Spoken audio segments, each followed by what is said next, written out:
ایک دن حضرت عائشہ صدیقہ نے پوچھا، اللہ کے نبی صلی اللہ علیہ وسلم رو رہی تھی، اللہ کے نبی نے پوچھا اے عائشہ تمہیں کس چیز نے رلایا؟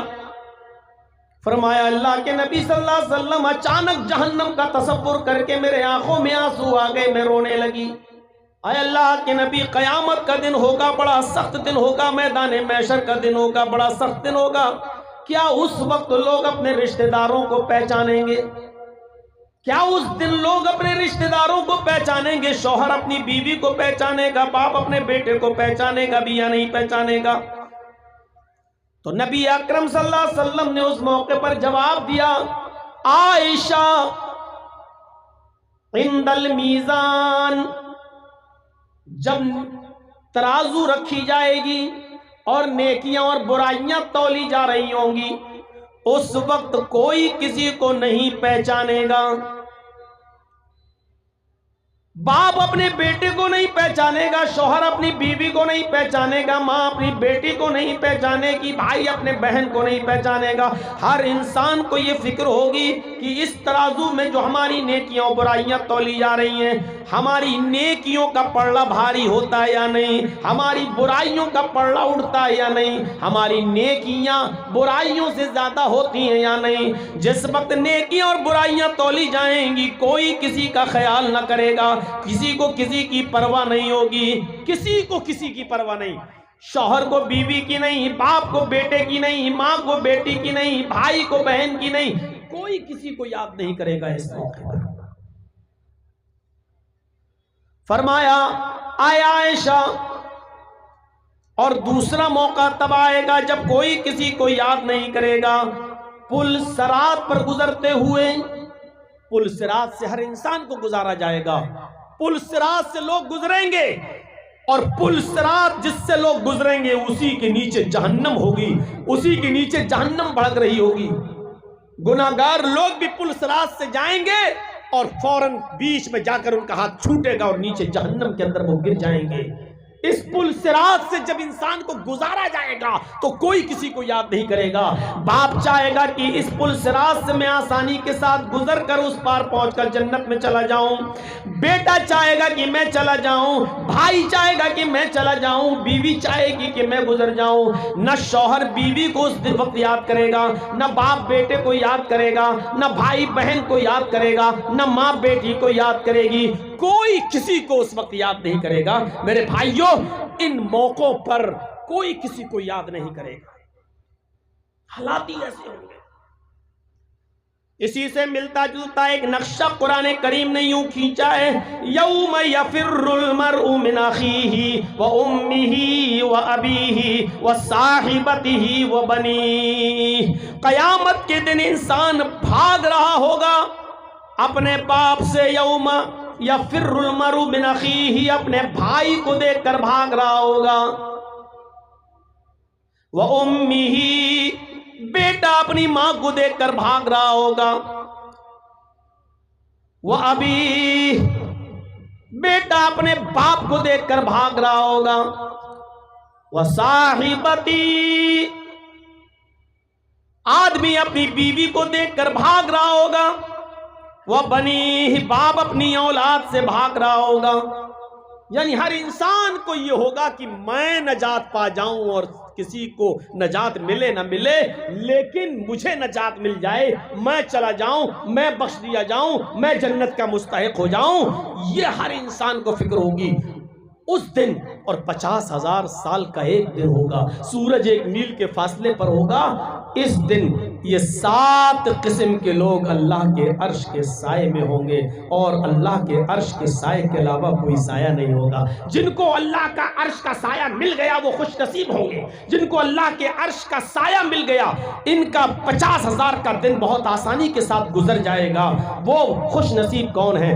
آئیے وہ 7 قسم کے لوگوں کا تذکرہ آج کے میں خطاب میں کروں گا، اور وہ 7 قسم کے لوگ میں آج آپ کو بتاؤں گا، اور ہر مسلمان کو اس سوچ اور فکر کرنے پر مجبور ہونا پڑے گا، اور سوچنا چاہیے ہر مسلمان کو جو یہاں جمع ہے اور جہاں تک میری آواز جا رہی ہے، اور ان چینلوں کے ذریعے جہاں جہاں تک یہ تقریر پہنچ جائے، میرے بھائیوں یہ سوچنا چاہیے کہ یہ ساتوں خوبیاں ہمارے اندر پائی جا رہی ہیں یا نہیں پائی جا رہی ہیں۔ اگر یہ 7 خوبیاں ہمارے اندر نہیں پائی جا رہی تو جنت و جہنم تو بہت دور کی بات، قیامت کا دن ہی ہمارے لیے بہت دردناک اور سخت دن ہوگا، ہم اس دن سے ہی نہیں نپٹ پائیں گے۔ یہ 7 قسم کے لوگ کون ہیں؟ وعن ابی ہریرہ رضی اللہ تعالی عنہ ان رسول اللہ صلی اللہ علیہ وسلم قال 7 یظلهم اللہ فی ظلہ یوم لا ظل الا ظلہ الامام العادل۔ نبی اکرم صلی اللہ علیہ وسلم نے فرمایا 7 قسم کے لوگ عرش کے سائے میں ہوں گے، اس دن اللہ کے عرش کے سائے کے علاوہ کوئی دوسرا سایہ نہیں ہوگا۔ پہلا شخص جو اس عرش کے سائے میں ہوگا وہ کون؟ الامام العادل، عدل و انصاف کرنے والا امیر، عدل و انصاف کرنے والا حاکم، عدل و انصاف کرنے والا ذمہ دار شخص۔ عدل و انصاف آج ہمارے سماج اور معاشرے میں کہاں باقی رہ گیا ہے؟ یہ حدیث صرف امیر کے لیے ہی نہیں ہے، یہ حدیث صرف حاکم وقت اور امیر المومنین ہی کے لیے نہیں ہے، آپ بھی حاکم ہیں۔ کلکم مسئول، کلکم راعٍ وکلکم مسئول عن رعیتی، تم میں سے ہر شخص راعی ہے، چرواہا ہے، اور اس سے اس کی چراگاہ کے بارے میں سوال ہوگا۔ ایک باپ اپنے گھر کا نگراں ہے، باپ سے اس کے گھر کے تعلق سے، مرد سے اس کے گھر کے تعلق سے سوال کیا جائے گا۔ یاد رکھیے گا، آپ کے 4 بیٹے ہیں، 3 بیٹیاں ہیں، تینوں بیٹیوں کی شادی کر دی، موٹر سائیکل دے دی، 4 ویلر دے دیا، گاڑی دے دی، لیکن آپ نے اپنی بیٹیوں کو اپنی وراثت اور زمین سے حق نہیں دیا، ان کو حصہ نہیں دیا، تو آپ بھی عرش کا سایہ نہیں پائیں گے۔ اللہ تبارک و تعالیٰ کے عرش کے سائے کے علاوہ کوئی سایہ نہیں ملے گا۔ آپ ظالم کی حیثیت سے میدان محشر میں کھڑے ہوں گے۔ ہر باپ یہاں تصور کرے اور سوچے، آپ یہ مت سوچو کہ اس حمام میں صرف آپ سب ننگے ہو، یہ سٹیج پر بیٹھے ہوئے بڑے بڑے ملا مولوی ننگے نظر آئیں گے۔ بیٹی کی شادی کر دی، دے تو دی موٹر سائیکل، اب زمین میں سے حصہ بھی ملے گا۔ گاڑی دینے کے بارے میں اللہ کے نبی کا حکم نہیں ہے، 4 ویلر دینے کے لیے اللہ کے رسول نے نہیں کہا تھا، لیکن زمین وراثت کا حقدار اللہ نے بیٹی کو بھی بنایا ہے، اللہ نے بھی اور اللہ کے رسول نے، وہ آپ کو دینا پڑے گا۔ 50 لاکھ کا جہیز دے دو تب بھی بیٹی کا حق نہیں مار سکتے ہو آپ، بہن کا حق نہیں مار سکتے ہو آپ۔ کبھی کبھی ہنسی آتی ہے، ایسے لوگ متقی بنتے ہیں۔ اب ہمارے اٹاوا میں ایک نوجوان آدمی تھا بیچارہ، ہمارے اٹاوا کا، میں وضو بنا رہا ہوں رمضان کے مہینے میں، اس رمضان میں نہیں، دوسرے رمضان کی بات کر رہا ہوں، وضو بنا رہا ہوں تو کلہ کر رہا، وہ بھی ظہر کی نماز کا وقت تھا، جمعرات کا دن، کلہ کر رہا ہے، اور کلہ کرنے کے بعد مسجد میں، اور بعد میں کہتا ہے مولانا یہ روزے کی حالت میں جو کلہ کرتا ہوں نا، اس زبان میں تھوڑا سا پانی لگا رہتا ہے، ایسے کلہ کر دیا تو تھوڑا سا تو لگا ہے نا زبان میں، اگر یہ تھوک کے ذریعے یہ زبان کا لگا ہوا پانی اگر پیٹ میں چلا جائے تو اس سے روزے میں کوئی فرق تو نہیں پڑے گا۔ میں نے کہا یار بڑا متقی آدمی ہے، کتنا باریک سوال کر رہا ہے۔ میں نے کہا ٹھیک ہے، آپ نے مسئلہ پوچھا ہے، یہ بہت سے لوگوں کے ذہنوں میں کھٹکتا ہے، کل انشاءاللہ جمعے کے خطبہ میں ہم اس کو کلیئر کر دیں گے اور سب کو معلوم ہو جائے گا، تو کل تک انتظار کرو۔ اب مسجد میں جتنے لوگ نماز پڑھنے والے تھے ہم سے باتیں پوچھنے لگے، مولانا یہ کیا پوچھ رہا تھا؟ میں نے کہا کل بتاؤں گا۔ کہ مولانا یہ کیا پوچھ رہا تھا؟ میں نے کہا کل بتاؤں گا، اس کے مسئلے کا جواب کل دوں گا۔ ایک دو میرے بہت قریبی لوگ تھے، میں نے کہا یار وہ ایسے ایسے پوچھ رہا تھا، تو ہم نے کہا کل بتائیں گے، کل سب کو پتہ چل جائے گا انشاءاللہ۔ کہنے لگا 900 چوہے کھا کے بلی چلی حج کو۔ کیوں؟ پتہ چلا کہ وہ اس کی بہنیں اس سے ناراض، اس کی بیٹی اس سے ناراض، اس کا باپ اس سے ناراض۔ پتہ لگایا تو باپ کو کوئی اور ریزن باپ نے بتایا کہ وہ انصاف کا تقاضا یہ تھا کہ میں اپنے دونوں بیٹوں کو برابر برابر دوں، لیکن اس نے کمینے نے اپنے بھائی کا حق مارا۔ بہن کی شکایت یہ تھی کہ یہ ہمیں بھی حق نہیں دے رہا ہے، بیٹی کی شکایت یہ تھی کہ یہ میرا بھی حق مارے بیٹھا ہوا ہے۔ اب دوسرے دن جب جمعہ تھا، خطبہ تھا، میں نے اسی خطبے میں 25 منٹ تک تو صحیح خطبہ دیا، اور 5 منٹ جب رہ گئے تو اسی میں نے ننگا کیا، اور میں نے کہا کہ لوگ مجھ سے مسئلہ پوچھتے ہیں کہ جرجی صاحب روزے کی حالت میں کلّا کرتے وقت زبان کا لگا ہوا پانی تھوک کے ذریعے اگر اندر چلا جائے تو اس سے روزے پہ کوئی فرق تو نہیں پڑتا؟ یہ مسئلے وہ پوچھتے ہیں کہ جن کا باپ ان سے راضی نہیں ہے، جس کی ماں راضی نہیں ہے، اور جس کی بہنوں کا حق مارے کھایا ہوا ہے، جو اپنی بیٹی کو حق دینے کا انکار کرتا ہے اور نہیں دیتا ہے، جس کی بیٹی ناراض، بہنیں ناراض، جن سب کے حق مار چکا، اور وہ سوال کر رہا ہے کہ مولانا صاحب حلق کے ذریعے پانی اندر چلا جائے تو کوئی روزے میں نقصان تو نہیں ہے؟ یہ ایسا ہی سمجھو کہ کوئی شخص یہ کہے کہ احرام کی حالت میں مچھر مارنا کیسا ہے، اور وہ خود بیچارہ 15 20 مرڈر کیا ہوا، اور وہ سوال کرے کہ روزے کی حالت میں مچھر مارنا کیسا ہے۔ یہ بالکل ویسا ہی سوال ہے، حق مار کے کھا گیا۔ سب ننگے نظر آئیں گے۔ شادیاں تو بڑے شوق سے کر دیتے ہو، 15 سال کا عرصہ ہو گیا، مجھے بتائیے کتنی چینجنگ آئی 15 سال میں؟ جہیز بند ہوا؟ گاڑیاں بند ہوئی؟ نہیں۔ تو آپ 15 سال پہلے جہاں کھڑے تھے آج بھی آپ وہیں کھڑے ہوئے ہو، جہاں 15 سال پہلے تھے آج بھی وہیں آپ ہیں۔ اور ان سے پوچھو کہ جو اپنی بیٹیوں کو گاڑیاں دے دیتے ہیں، کیا وہ زمین و جائیداد میں اپنی بیٹیوں کو حق دیتے ہیں یا نہیں دیتے؟ اس میں کوئی شک نہیں کہ باپ کی زندگی میں کسی بھی اولاد کا کوئی حق نہیں ہے، وہ اپنی باپ کی زندگی میں کچھ نہیں لے سکتا ہے۔ وراثت باپ کے مرنے کے بعد تقسیم ہوگی، لیکن جتنی ہونی چاہیے، بیٹے کا کتنا حق، بیٹی کا کتنا حق، کیا اس کو ملتا ہے؟ کیا کوئی باپ مرنے سے پہلے یہ وصیت کرتا ہے کہ قرآن و حدیث کے مطابق میرے اولاد کو قرآن و حدیث کے مطابق حصے دیے جائیں، اور میری بیٹیوں کو بھی قرآن و حدیث کے مطابق، میری بہن کو بھی قرآن حدیث کے مطابق، میری ماں کو بھی قرآن حدیث کے مطابق اس کا حق دیا جائے؟ کیا کوئی وصیت کر کے جاتا ہے؟ آپ اپنے گھر کے ذمہ دار نہیں ہیں۔ الامام العادل، عدل و انصاف کرنے والا شخص قیامت کے دن سب سے عرش کے سائے میں ہوگا۔ پہلی چیز میں ہی ہم ننگے نظر آ رہے ہیں۔ ابھی تو 7 چیزیں ہیں، ابھی تو ہمیں آپ کو 7 بتانا ہے۔ پہلی چیز میں ہی ہم ننگے نظر آ رہے ہیں۔ سن لو، جو باپ اپنی اولاد کے ساتھ انصاف نہیں کرتا، حضرت نعمان ابن بشیر فرماتے ہیں کہ میرے باپ مجھے اللہ کے رسول صلی اللہ علیہ وسلم کے پاس لے گئے، میرے باپ مجھے اللہ کے نبی صلی اللہ علیہ وسلم کے پاس لے گئے اور کہنے لگے کہ اللہ کے رسول یہ میرا بیٹا ہے۔ نعمان ابن بشیر کہہ رہے ہیں اے اللہ کے نبی یہ میرا بیٹا ہے۔ نعمان ابن بشیر کے باپ کہہ رہے ہیں اے اللہ کے نبی یہ میرا بیٹا ہے، میرے پاس ایک باغ ہے، ایک نخلستان ہے، میرے پاس ایک باغ ہے، میرے پاس ایک غلام ہے، میرے پاس ایک غلام ہے، میں اس غلام کو میں جناب اپنے بیٹے کو دینا چاہتا ہوں تو فتن۔ اے اللہ کے نبی آپ گواہ رہیے، میں آپ کے سامنے اقرار کر رہا ہوں کہ میرے پاس جو غلام ہے جس کا میں مالک ہوں وہ میں اپنے بیٹے کو گفٹ میں دے رہا ہوں، تحفے میں دے رہا ہوں۔ اللہ کے نبی صلی اللہ علیہ وسلم نے جو سوال کیا، بخاری شریف کی روایت پڑھیے، اللہ کے نبی صلی اللہ علیہ وسلم نے اس سے پوچھا، نعمان ابن بشیر کے باپ سے، کیا تمہارے اور بھی بیٹے ہیں؟ کیا تمہاری اور بھی اولادیں ہیں؟ انہوں نے جواب دیا ہاں اے اللہ کے رسول میرے اور بھی بیٹے ہیں۔ آپ نے فرمایا کیا تم سب کو ایک ایک غلام دے رہے ہو؟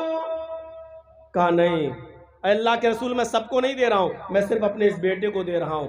اللہ کے نبی فرماتے ہیں تو پھر میں اس غلط چیز پر گواہ نہیں بنوں گا، تم اپنے اس بیٹے کو بھی غلام نہ دو، دینا ہے تو سب کو ایک ایک دو، اور اگر نہیں دینا ہے تو اس کو بھی مت دو، مجھے غلط چیز پر گواہ مت بناؤ، قیامت کے دن تمہیں اس کا حساب و کتاب دینا ہوگا۔ اللہ کے رسول صلی اللہ علیہ وسلم غلط چیز پر گواہ نہیں بنے، اور پھر نعمان ابن بشیر کو بھی غلام نہیں ملا، باپ نے وہ غلام اپنے پاس رکھا۔ نبی اکرم کا فرمان کیا تم سب کو دے رہے ہو؟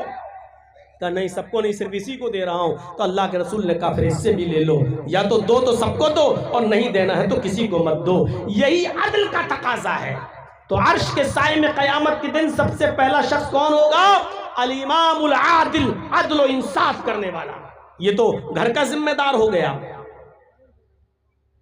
حکمراں بھی, حاکم وقت بھی. نبی اکرم صلی اللہ علیہ وسلم کے زمانے کے بعد ایک دور تھا جب حضرت عمر فاروق خلیفہ بن گئے. اور سنیے زبردست واقعہ سنانے جا رہا ہوں. جب امیر المومنین خلیفہ بنے اس وقت کئی بار ٹکر ہو چکی تھی شاہ غسان کے ساتھ. غسان کے بادشاہ کے ساتھ کئی مرتبہ حضرت عمر فاروق کی ٹکر ہوئی. اور شاہ غسان جس کا نام جبلہ ابن اہم تھا وہ حضرت عمر فاروق کی نظروں میں کھٹک رہا تھا. اور حضرت عمر فاروق بھی اس کے دشمن بنے ہوئے تھے کہ کیسے اس کو فتح کیا جائے. شاہ غسان کا زبردست بادشاہ, عیسائی بادشاہ, لیکن اسلام کی تعلیمات سے متاثر ہو جاتا ہے. اپنے قاصد کو, اپنے ایک ایلچی کو بھیجتا ہے لیٹر لکھ کر, خط لکھ کر. اور اس خط میں اس نے یہ لکھا کہ امیر المومنین عمر ابن خطاب, میں اسلام کی تعلیم سے متاثر ہو کر اسلام قبول کرنا چاہتا ہوں اور میں آپ سے ملاقات کرنا چاہتا ہوں, اور آپ سے ملاقات کر کے میں اسلام قبول کرنے پر آمادہ ہوں. کیا مجھے اسلام کی چھایا میں جگہ ملے گی؟ کیا مجھے اسلام کے اندر شرن ملے گی؟ کیا میں اسلام قبول کرنے کا موقع مجھے ملے گا؟ کیا آپ مجھے معاف کریں گے؟ یہ لیٹر لکھ کر وہ اپنے قاصد اور اپنے دودھ کے ذریعے بھیجتا ہے حضرت عمر فاروق کے پاس. اس کو امید نہیں تھی کہ حضرت عمر میرے اتنے بڑے دشمن اور مجھے معاف کر دیں گے. اس کو امید نہیں تھی کہ حضرت عمر مجھے اتنی آسانی کے ساتھ قبول کر لیں گے. یہ قاصد جب جاتا ہے اور حضرت عمر فاروق کے پاس مدینہ میں پہنچتا ہے تو حضرت عمر فاروق کو لیٹر دیتا ہے. حضرت عمر فاروق نے اس خط کو پڑھا اور پڑھنے کے بعد اسی خط کے پیچھے یہ لکھ کر جواب دے دیا, اے شاہ غسان تم فوراً چلے آؤ, تمہاری ساری خطائیں معاف کر دی جائیں گی, تمہاری ساری خطائیں درگزر کر دی جائیں گی, اور اسلام کی پوتر چھایا میں, شیتل چھایا میں تمہیں جگہ دی جائے گی. تمہیں تمہارے حیثیت اور عزت کے حساب سے تمہیں مقام و مرتبہ بھی دیا جائے گا, اور حضرت عمر اپنی پرانی دشمنی بھی تم سے بھول جائیں گے.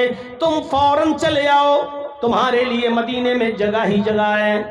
شاہ غسان نے جب وہ لیٹر پڑھا, جبلہ ابن اہم نے جب وہ لیٹر پڑھا تو پڑھنے کے بعد اس کی آنکھوں میں آنسو آ گئے کہ حضرت عمر نے مجھے قبول کر لیا, حضرت عمر نے مجھے اتنی جلدی اتنی آسانی سے مان لیا. اب جبلہ ابن اہم جو غسان کا بادشاہ تھا اپنے 500 باڈی گارڈوں کو لے کر اور 500 گھڑ سواروں کو لے کر مدینے کی طرف سفر کرتا ہے, اور مدینہ پہنچنے والا ہوتا ہے. راستے میں خیمہ ڈالتا ہے, ایک آدمی کو بھیجتا ہے یہ اطلاع دینے کے لیے کہ میں پہنچ چکا ہوں, بتاؤ کب مدینے میں داخل ہو جاؤں. حضرت عمر فاروق نے کہا تم جب چاہو تب آ سکتے ہو, تمہیں صحرا میں اور جنگل میں رکنے کی ضرورت نہیں. جب شاہ غسان مدینے میں داخل ہوتا ہے تو اس کے سر پر مکٹ ہے, تاج ہے, اور ڈائمنڈ ہیرے کے 2 موتی جڑے ہوئے ہیں. بہت ہی شاندار شاہانہ طریقے سے جاتا ہے, مدینے میں داخل ہو رہا ہے, اور ادھر مدینے میں حضرت عمر اس کی عزت کر رہے ہیں, اور عمر فاروق اور ان کی پوری فوج ان کی خاطر مدارات میں لگی. شاہ غسان اسلام لے آیا اور اس کے ساتھ 500 لوگ بھی اسلام لے آئے. کچھ دن مدینے میں قیام کیا. جو بات بتانے کی ہے وہ اب شروع ہو رہی ہے. شاہ غسان اسلام لے آیا, کچھ دن مدینے میں رکا, اور جب مدینے میں رکا رہا تو اسی درمیان حج کا موسم آ گیا. حج کا موسم آ گیا. حضرت عمر اور مدینے کے بہت سے لوگ مکے کی طرف حج کرنے کے لیے روانہ ہو گئے, جانے لگے.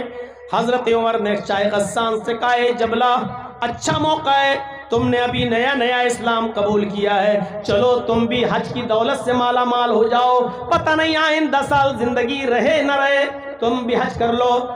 شاہ غسان بھی اپنے 500 گھڑ سواروں کے ساتھ تیار ہو جاتا اور کہتا ہے کہ امیر المومنین مجھے بھی حج کرنے جانا ہے, میں بھی حج کرنا چاہتا ہوں. اس نے شاہانہ لباس پہنا, اور جب وہ میقات پر پہنچا تو اس نے احرام باندھا، اور احرام باندھنے کے بعد مدینے سے جب وہ مکے میں جاتا ہے تو احرام میں 2 کپڑے پہنے جاتے ہیں، نیچے ایک بنا سلی ہوئی لنگی اور اوپر ایک چادر ڈال لی جاتی ہے۔ شاہ غسان بہترین لنگی پہنے ہوئے ہیں، چونکہ غسان کا بادشاہ تھا، پیسوں کی دولت کی کمی نہیں تھی، اس لیے وہ شاندار لنگی پہنے ہوئے ہیں اور اوپر سے چادر اوڑے ہوئے ہیں۔ خانہ کعبہ کا طواف شروع ہو جاتا ہے۔ وہ پہلا چکر لگانے میں کامیاب رہا، دوسرا چکر جب شاہ غسان لگا رہا ہے تو بھیڑ زیادہ ہونے کی وجہ سے ایک دیہاتی نوجوان، ایک اعرابی نوجوان کا پیر اس کی چادر پر رکھ گیا۔ بھیڑ تھی بہت زیادہ، تو اچانک دھوکے سے یہ اس نوجوان کا، اس دیہاتی کا پیر اس کی چادر پر رکھ گیا، جس سے شاہ غسان آگے بڑھتا ہے تو اس کی لنگی کھل جاتی ہے، لیکن چادر جو جسم پر پڑی ہوئی تھی وہ اتنی لمبی تھی کہ جس کی وجہ سے اس کا سطر نہیں دکھائی دیتا، صرف لنگی کھل گئی لیکن سطر نہیں کھلا۔ اس نوجوان نے جلدی سے وہ چادر اٹھائی اور شاہ غسان کو دے دی، لیجئے دھوکے سے میرا پیر اس پر رکھ گیا، لیجئے یہ لنگی آپ پہنی ہے۔ شاہ غسان چونکہ بادشاہ تھا، تکبر تھا، نیا نیا اسلام لایا تھا، اس کو نہیں معلوم تھا کہ اسلام لانے کے بعد ہمیں کیا کیا چھوڑنا پڑے گا۔ اس نے پیچھے مڑ کے دیکھا، ایک معمولی آدمی، ایک نوجوان دیہاتی جس کے احرام پر کپڑے پر جوڑ لگے ہوئے ہیں، پیبند لگے ہوئے ہیں، کہا غریب آدمی، دیہاتی، تو نے میری چادر پر پیر رکھ کر میری لنگی کھول دی۔ اس نے ایک تھپڑ، زوردار تھپڑ اس نوجوان کو رسید کر دیا۔ اس بادشاہ نے، جبلہ ابن ایہم نے ایک تھپڑ اس نوجوان کو مارا، تھپڑ اتنی زور سے مارا کہ اس نوجوان کی ایک آنکھ پھوٹ گئی، اس کی آنکھ کا ڈھیلا باہر آ گیا۔ اس نوجوان نے اس وقت کچھ نہیں کہا اور طواف کرنے لگا۔ شاہ غسان نے بھی اپنا طواف کیا۔ جب یہ نوجوان طواف کرنے کے بعد اپنے قبیلے میں پہنچتا ہے، جب یہ نوجوان طواف کر کے اپنے قبیلے میں جاتا ہے، وہاں کے لوگوں نے پوچھا کہ تمہاری آنکھ کیسے پھوٹ گئی؟ اس نے پوری کی پوری بات بتائی تو پورا قبیلہ غصہ ہو گیا۔ ارے ہوگا بادشاہ اپنے علاقے کا تو جس کو چاہے گا اس کو مارے گا، جس کی آنکھ پھوڑنا چاہے گا پھوڑ دے گا، یہ کیسے ہو جائے گا؟ اٹھو تم ہمارے پاس چلو، حضرت عمر فاروق کے پاس چلتے، مجھے انصاف چاہیے، عدل چاہیے۔ اور پورا قبیلہ اس نوجوان کو جس کی آنکھ پھوٹی تھی لے کر حضرت عمر فاروق کے پاس وہیں مکے میں پہنچ جاتا۔ حضرت عمر فاروق کو پوری بات بتائی جاتی ہے۔ حضرت عمر فاروق نے اس نوجوان سے پوچھا، اس نوجوان نے کہا امیر المومنین، دھوکے سے میرا پیر اس کی چادر پر رکھ گیا اور اس کی چادر کھل گئی، اس کی لنگی کھل گئی، اس نے مجھے تھپڑ مارا اور اتنی زور سے مارا کہ اس کے تھپڑ سے میری آنکھ پھوٹ گئی۔ شاہ غسان کو بلایا گیا، ادھر آؤ۔ آیا۔ اب دونوں میں جو گفتگو ہوئی وہ کچھ اس انداز سے گفتگو تھی۔ حضرت عمر فاروق نے کہا شاہ غسان، تم نے اس نوجوان کی آنکھ کیوں پھوڑی؟ شاہ غسان کا جواب تھا، امیر المومنین، اس نوجوان نے میری لنگی پر اپنا پیر رکھ دیا جس کی وجہ سے میری لنگی کھل گئی۔ یہ غریب آدمی پھٹے پرانے کپڑے پہن کر، احرام پہن کر آنے والا، یہ آدمی میری چادر پر پیر رکھے گا؟ میں نے ایک تھپڑ مارا اور تھپڑ زور سے لگ گیا، اس کی آنکھ پھوٹ گئی۔ حضرت عمر فاروق رضی اللہ تعالیٰ عنہ نے کہا شاہ غسان، اس نے مجھے بتایا ہے کہ دھوکے سے اس کا پیر چادر پر رکھ گیا تھا جس کی وجہ سے یہ چادر تمہاری کھل گئی، لنگی کھل گئی۔ اتنی چھوٹی سی غلطی کی اتنی بڑی سزا تم نے اس کو دی، یہ مناسب نہیں۔ شاہ غسان نے کہا ٹھیک ہے، کوئی بات نہیں، ہو گئی غلطی، مار دیا تھپڑ۔ آپ ایک غریب آدمی کو بچانے میں اتنا انٹریسٹ کیوں لے رہے ہیں؟ اے امیر المومنین، ٹھیک ہے، ہو گئی، مار دیا تھپڑ، لیکن آپ اس کو بچانے میں کیوں لگے ہیں؟ ایک غریب آدمی کو کیوں بچا رہے ہیں؟ حضرت عمر فاروق نے کہا اے شاہ غسان، اسلام لانے کے بعد امیر و غریب کا فرق نہیں رہتا ہے، اسلام کی تعلیم یہی ہے کہ امیر و غریب سب برابر ہیں۔ اے شاہ غسان تم بہت برا جملہ ادا کر رہے ہو، تمہارے ساتھ انصاف کیا جائے گا اور اس نوجوان کو انصاف ملنا چاہیے۔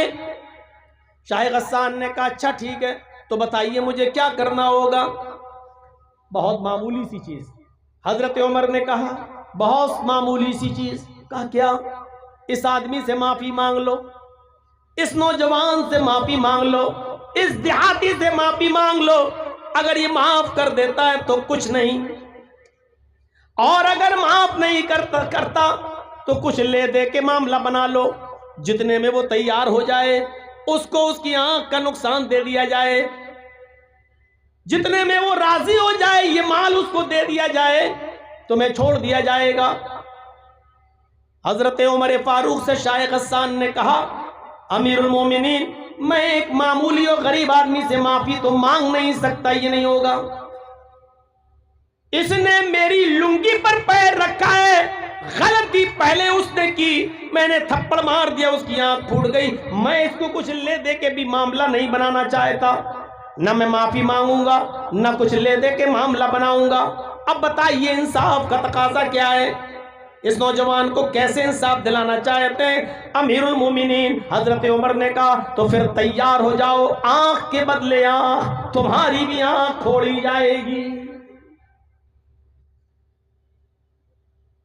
پڑھیے سیرت فاروق علامہ شبلی نعمانی کی۔ میرے بھائیوں کہا کہ تمہاری بھی آنکھ پھوڑی جائے گی، بتک گیا، جھرجھری تاری ہو گئی، میں غسان کا بادشاہ امیر المومنین میری آنکھ پھوڑی جائے گی؟ آپ جانتے ہیں کس سے بات کر رہے ہیں؟ میں غسان کا بادشاہ رہ چکا ہوں، میرا باپ بھی بادشاہ رہ چکا ہے، میرا دادا بھی بادشاہ رہ چکا ہے، بادشاہت میرے خاندان سے چلی آ رہی ہے، بادشاہت میرے خاندان کی رکھیل ہے، یہ عہدے مجھے خاندان سے چلے آ رہے ہیں اور میں اس سے معافی مانگوں گا۔ حضرت عمر نے کہا نہیں مت مانگو، آنکھ کے بدلے آنکھ۔ کہا امیر المومنین جب اسلام کے اندر بڑے لوگوں کی کوئی عزت نہیں، صاحب اقتدار کی کوئی حیثیت نہیں، اسلام جب اونچے اور بڑے مقام اور مرتبے والوں کو کوئی عزت نہیں دے سکتا ہے، ان کا خیال نہیں رکھ سکتا، تو ایسا اسلام پھر کس کام کا؟ میں اسلام کو ہی چھوڑ دوں گا، میں پھر سے عیسائی بن جاؤں گا، ایسا اسلام مجھے نہیں چاہیے۔ حضرت عمر نے کہا پھر تیری مرضی۔ اس نے کہا ٹھیک ہے میں جا رہا ہوں غسان اور میں پھر سے عیسائیت قبول کروں گا۔ حضرت عمر نے کہا تم اس غسان نہیں جا سکتے ہو، آئے شاہ غسان، آئے جبلہ ابن ہم، اسلام لانے سے پہلے تم جو تھے وہ تھے، لیکن اسلام لانے کے بعد تم اسلام بھی نہیں چھوڑ سکتے ہو۔ اگر تم نے اسلام چھوڑنے کی جرات کی، اگر مرتد ہونے کی کوشش کی تو تمہیں دوسری سزا دی جائے گی جو اسلام کے قانون میں مرتد کو ملتی ہے۔ اس نے کہا اگر میں عیسائیت قبول کر لوں تو مجھے کیا سزا دی جائے گی؟ حضرت عمر فاروق نے کہا پھر تیری گردن اڑائی جائے گی، کیونکہ اسلام کے اندر مرتد کی سزا یہ ہے کہ اس کو قتل کر دیا جائے۔ اس نے سوچا میں تو دونوں طرف سے پھنس گیا، معافی مانگ نہیں سکتا، میری عزت کے خلاف ہے، اور آنکھ میری پھوڑی جائے یہ تو اور زیادہ بے عزتی کی بات ہے۔ ایک بادشاہ کی آنکھ پھوڑی گئی، اور اگر اسلام چھوڑ رہا ہوں تو میری گردن بھی اڑائی جا رہی ہے، اب کیا کروں؟ اس نے کہا امیر المومنین ٹھیک ہے مجھے کچھ سوچنے کا موقع دیجئے۔ اتنا بڑا فیصلہ، کچھ سوچنے کا موقع تو دیجئے۔ حضرت عمر نے کہا تمہیں 1 دن کی مہلت دی جا رہی ہے، کل اسی وقت تک کا ٹائم ہے تمہارے پاس، ہماری زبان میں 24 گھنٹے، تمہیں 24 گھنٹے کی مہلت دی جا رہی ہے، کل اس وقت تک تم بتا سکتے ہو معافی مانگتے ہو یا نہیں، کچھ لے دے کے معاملہ بناتے ہو یا نہیں، یا آنکھ پھڑواتے ہو یا نہیں، یا اسلام چھوڑ رہے ہو کیا؟ تم کل سوچ سمجھ کے بتا دو کہ تمہیں کیا کرنا ہے۔ میرا مشورہ مانو تو سب سے آسان طریقہ یہ ہے کہ اس کو سوری بول دو، اس سے معافی مانگ لو، اور مجھے امید ہے کہ تمہارا بھائی بھی تمہیں معاف کر دے گا، کیونکہ اسلام عفو درگزر گزری کو پسند کرتا ہے وہ معاف کر دے گا۔ اس نے کہا امیر المومنین اپنا مشورہ اپنے پاس رکھیے، مجھے ایک دن کی مہلت آپ نے دی ہے، میں کل بتاتا ہوں آپ کو۔ کہا ٹھیک ہے جاؤ۔ وہ گیا اپنے خیمے میں جہاں پڑاؤ ڈالا ہوا تھا اور اپنے 500 ساتھیوں سے کہتا ہے کہ اسلام لانے کے بعد تو اور بے عزتی ہو رہی ہے، کوئی فرق نہیں ہے، امیری غریبی میں کوئی فرق نہیں ہے، عدل کا تقاضا۔ عمر کہتے ہیں کہ یہ ہے کہ تمہاری آنکھ پھوڑی جائے گی، بتائیے میں شاہ غسان کا بادشاہ اور میری آنکھ پھوڑی جائے، میں نے فیصلہ کر لیا کہ اسلام چھوڑ دوں گا، لیکن یہاں اسلام چھوڑتا ہوں تو میری گردن کاٹی جائے گی۔ ایسا کرو کہ رات کی تاریکی میں ہم لوگ یہاں سے بھاگ جاتے ہیں، فرار ہو جاتے ہیں۔ اور جب رات تاریک ہوئی اور چاروں طرف سے چھا گئی تو شاہ غسان اپنے 500 آدمیوں کو لے کر رات کے اندھیرے کا فائدہ اٹھاتے ہوئے بھاگ گیا اور پھر وہ اپنے شہر اپنی بستی میں چلا گیا۔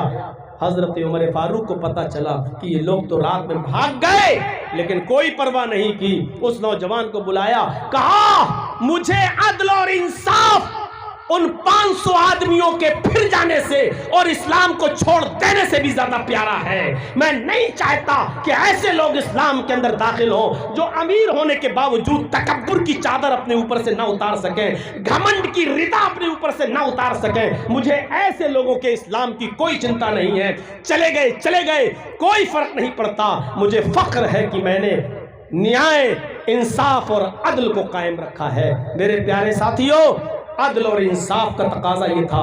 حضرت عمر فاروق کون تھے؟ امیر المؤمنین، اور عدل کو قائم رکھا۔ قیامت کے دن عرش کے سائے میں وہ امیر بھی ہوگا، وہ حاکم وقت بھی ہوگا جو عدل و انصاف کرتا ہوگا۔ سبعۃ یظلھم اللہ فی ظلہ یوم لا ظل الا ظلہ، الامام العادل۔ قیامت کے دن عرش کے سائے میں سب سے پہلے جگہ اس کو ملے گی جو عدل و انصاف کرنے والا باپ ہوگا، عدل و انصاف کرنے والا انسان ہوگا، عدل و انصاف کرنے والا حاکم ہوگا، عدل و انصاف کرنے والا کوئی ذمہ دار ہوگا، اس آدمی کو جگہ ملے گی۔ وہ تو واقعہ سنا ہی ہوگا، 50 بار سنا ہوگا، آپ کے علماء نے بتایا ہوگا۔ قبیلہ بنو مخزوم کی وہ عورت جو فاطمہ نامی تھی اور پکڑی گئی چوری میں، اللہ کے نبی نے کہا ہاتھ کاٹ دو۔ کہا بڑے اونچے گھر کی لڑکی، اگر اس کا ہاتھ کاٹا گیا تو ناک کٹ جائے گی۔ اور سب سے زیادہ چہیتے، نبی کے سب سے زیادہ دلارے حضرت اسامہ ابن زید کو بھیجا گیا کہ جاؤ آپ سفارش کرو۔ تو اللہ کے نبی صلی اللہ علیہ وسلم سے کہنے لگے، اے اللہ کے نبی چھوڑ دیجئے اس عورت کو، اس کا ہاتھ مت کاٹو، بڑے اونچے گھر کی لڑکی ہے، اگر ہاتھ کٹ گیا تو ناک کٹ جائے گی۔ اللہ کے نبی صلی اللہ علیہ وسلم نے فرمایا، واہ، اللہ کی حدوں میں سے ایک حد میں سفارش لے کر آ گئے ہو، یہ میری طرف سے حدیں تھوڑی ہیں، یہ تو اللہ نے بیان کیا ہے، السارق والسارقۃ فاقطعوا ایدیہما، چوری کرنے والے مرد اور چوری کرنے والی عورت دونوں کا ہاتھ کاٹ دو۔ یہ تو قرآن نے حد جاری کی ہے۔ میں کون ہوتا ہوں اللہ رب العالمین کی طرف سے قائم کردہ کسی حد کو بدلنے والا؟ اس کا ہاتھ کاٹا جائے گا، اور جب ہاتھ اس کا کاٹ دیا گیا تو تمام لوگوں نے کہا اللہ کے رسول بڑی ناک کٹ رہی ہے، سبکی ہو رہی ہے، لوگ کہہ رہے ہیں کہ امیروں کا بھی خیال نہیں رکھا جاتا ہے اسلام میں۔ تو اللہ کے نبی صلی اللہ علیہ وسلم نے اس وقت جو تاریخی جواب دیا وہ حدیث کی کتابوں میں موجود ہے، لو ان فاطمہ بنت محمد سرقت لقطعت یدہا، اس نے چوری کی، اگر اس کی جگہ پر محمد کی اپنی بیٹی فاطمہ بھی چوری کرتی تو میں اس کا بھی ہاتھ کاٹ دیتا، کیونکہ یہ عدل ہے، یہ انصاف ہے۔ جو چوری کرے گا اور وہ نصاب کو، حد کو پہنچے گی تو اس کو جو ہے سزا دیا جائے گا، چاہے وہ مرد ہو یا عورت۔ لہٰذا میری بیٹی بھی اگر چوری کرتی تو اس کا بھی ہاتھ میں کاٹ دیتا۔ یہ ہے عدل و انصاف، اور عدل و انصاف کرنے والے قیامت کے دن کہاں ہوں گے؟ اللہ کے عرش کے سائے میں۔ یہاں جتنے بیٹھے ہیں نا، سب سوچ لیں کہ پہلا ہی معاملے میں کتنے لوگ ہوں گے جو عرش کے سائے سے بے دخل کر دیے جائیں گے۔ چل ہٹ، بھاگو یہاں سے۔ پہلی چیز، اب آگے چلیے، آگے نوجوانوں کے لیے۔ آج کا نوجوان اللہ ہی بہتر جانے کہ عرش کے سائے میں جگہ پا پائے گا یا نہیں پائے گا۔ جو آدمی جلسوں میں بھی موبائل کھڑا کر کے ویڈیو بنا رہا ہو، جس کو جلسے سے زیادہ اپنے یوٹیوب چینل کی فکر ہو اور اپنی کمائی کی فکر ہو، وہ آدمی اللہ کے عرش کے سائے میں۔ وَشَابٌ نَشَأَ فِي عِبَادَةِ رَبِّهِ. آئے ہے کیا بات کہی اللہ کے رسول صلی اللہ علیہ وسلم نے. وہ نوجوان، وہ جوان جو اپنے رب کی عبادت میں مصروف ہے. عبادت صرف نماز ہی نہیں ہوتی ہے، بس گئے ظہر میں 4 رکعت پڑھ کے چلے آئے، مغرب میں 3 پڑھ کے چلے آئے، عشاء میں 4 رکعت پڑھ کے چلے آئے. عبادت صرف یہی نہیں ہوتی.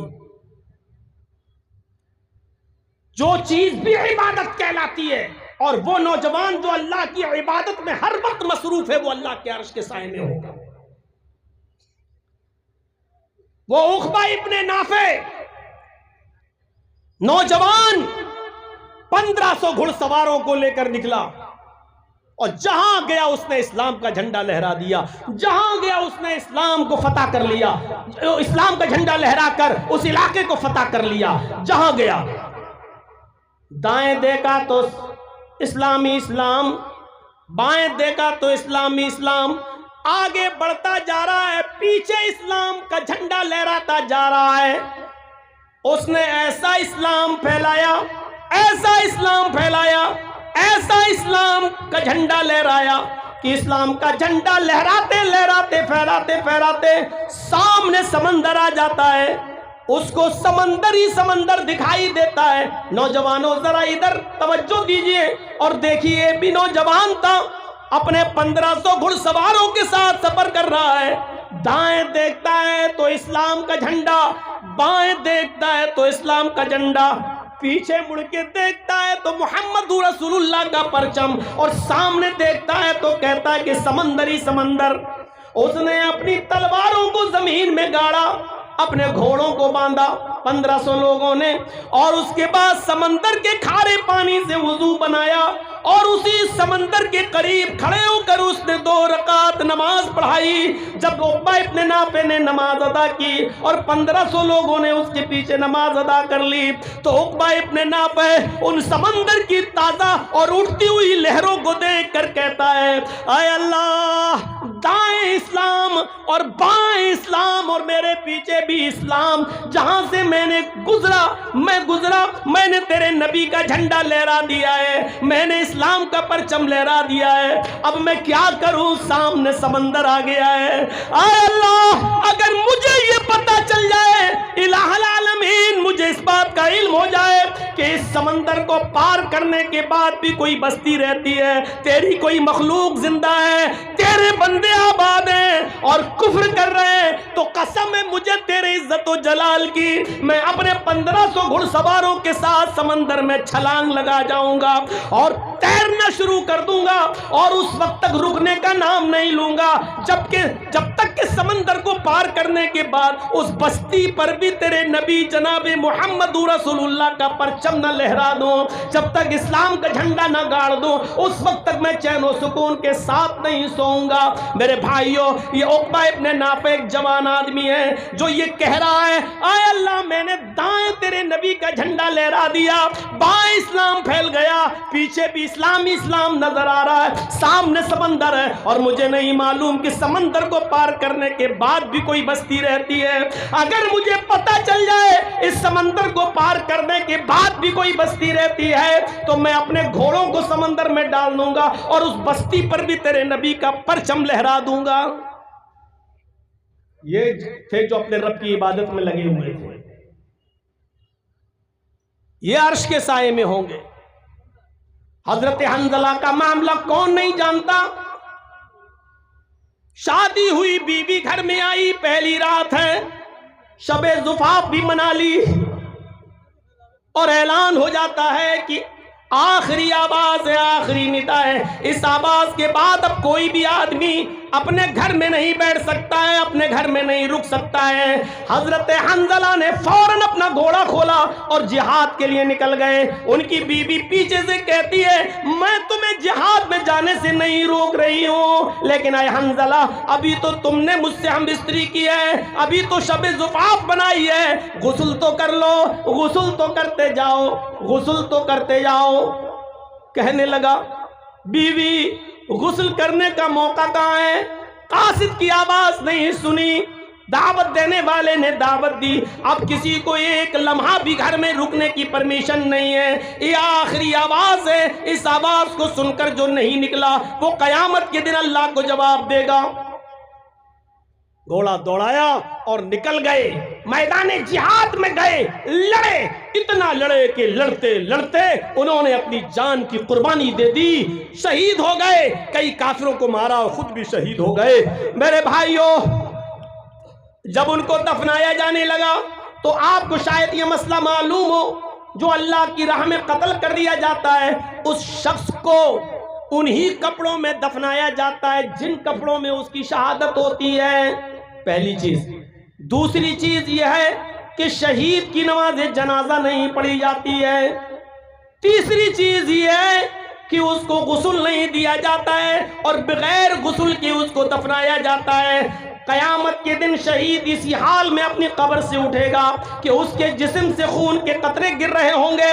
اللہ رب العالمین ان قطروں کو دیکھ کر کہے گا فرشتوں اس سے کیا حساب لوں، یہ تو میری راہ میں سب کچھ قربان کر کے چلا آیا، اس کو جنت کے اندر داخل کر دو،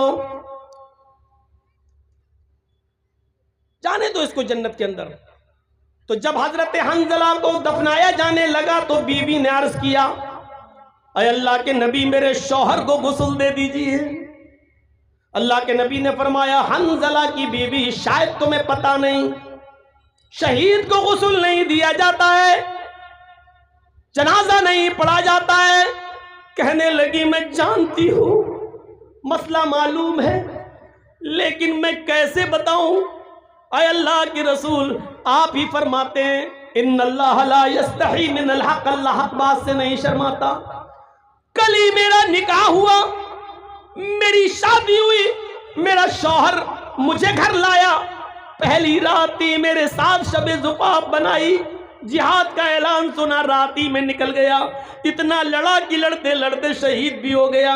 اے اللہ کے نبی شب زفاف بنانے کے بعد میرے شوہر غسل نہیں کر سکے اور بغیر غسل کے نکل گئے، اس لیے میں اس غسل کی بات کر رہی ہوں کہ میرے شوہر کو وہ غسل دے دو، میرے شوہر کو وہ غسل دے دیجئے جو بیوی سے ملنے کے بعد دیا جاتا ہے۔ میرے شوہر بغیر غسل کیے ہوئے نکل گئے اور شہید ہو گئے۔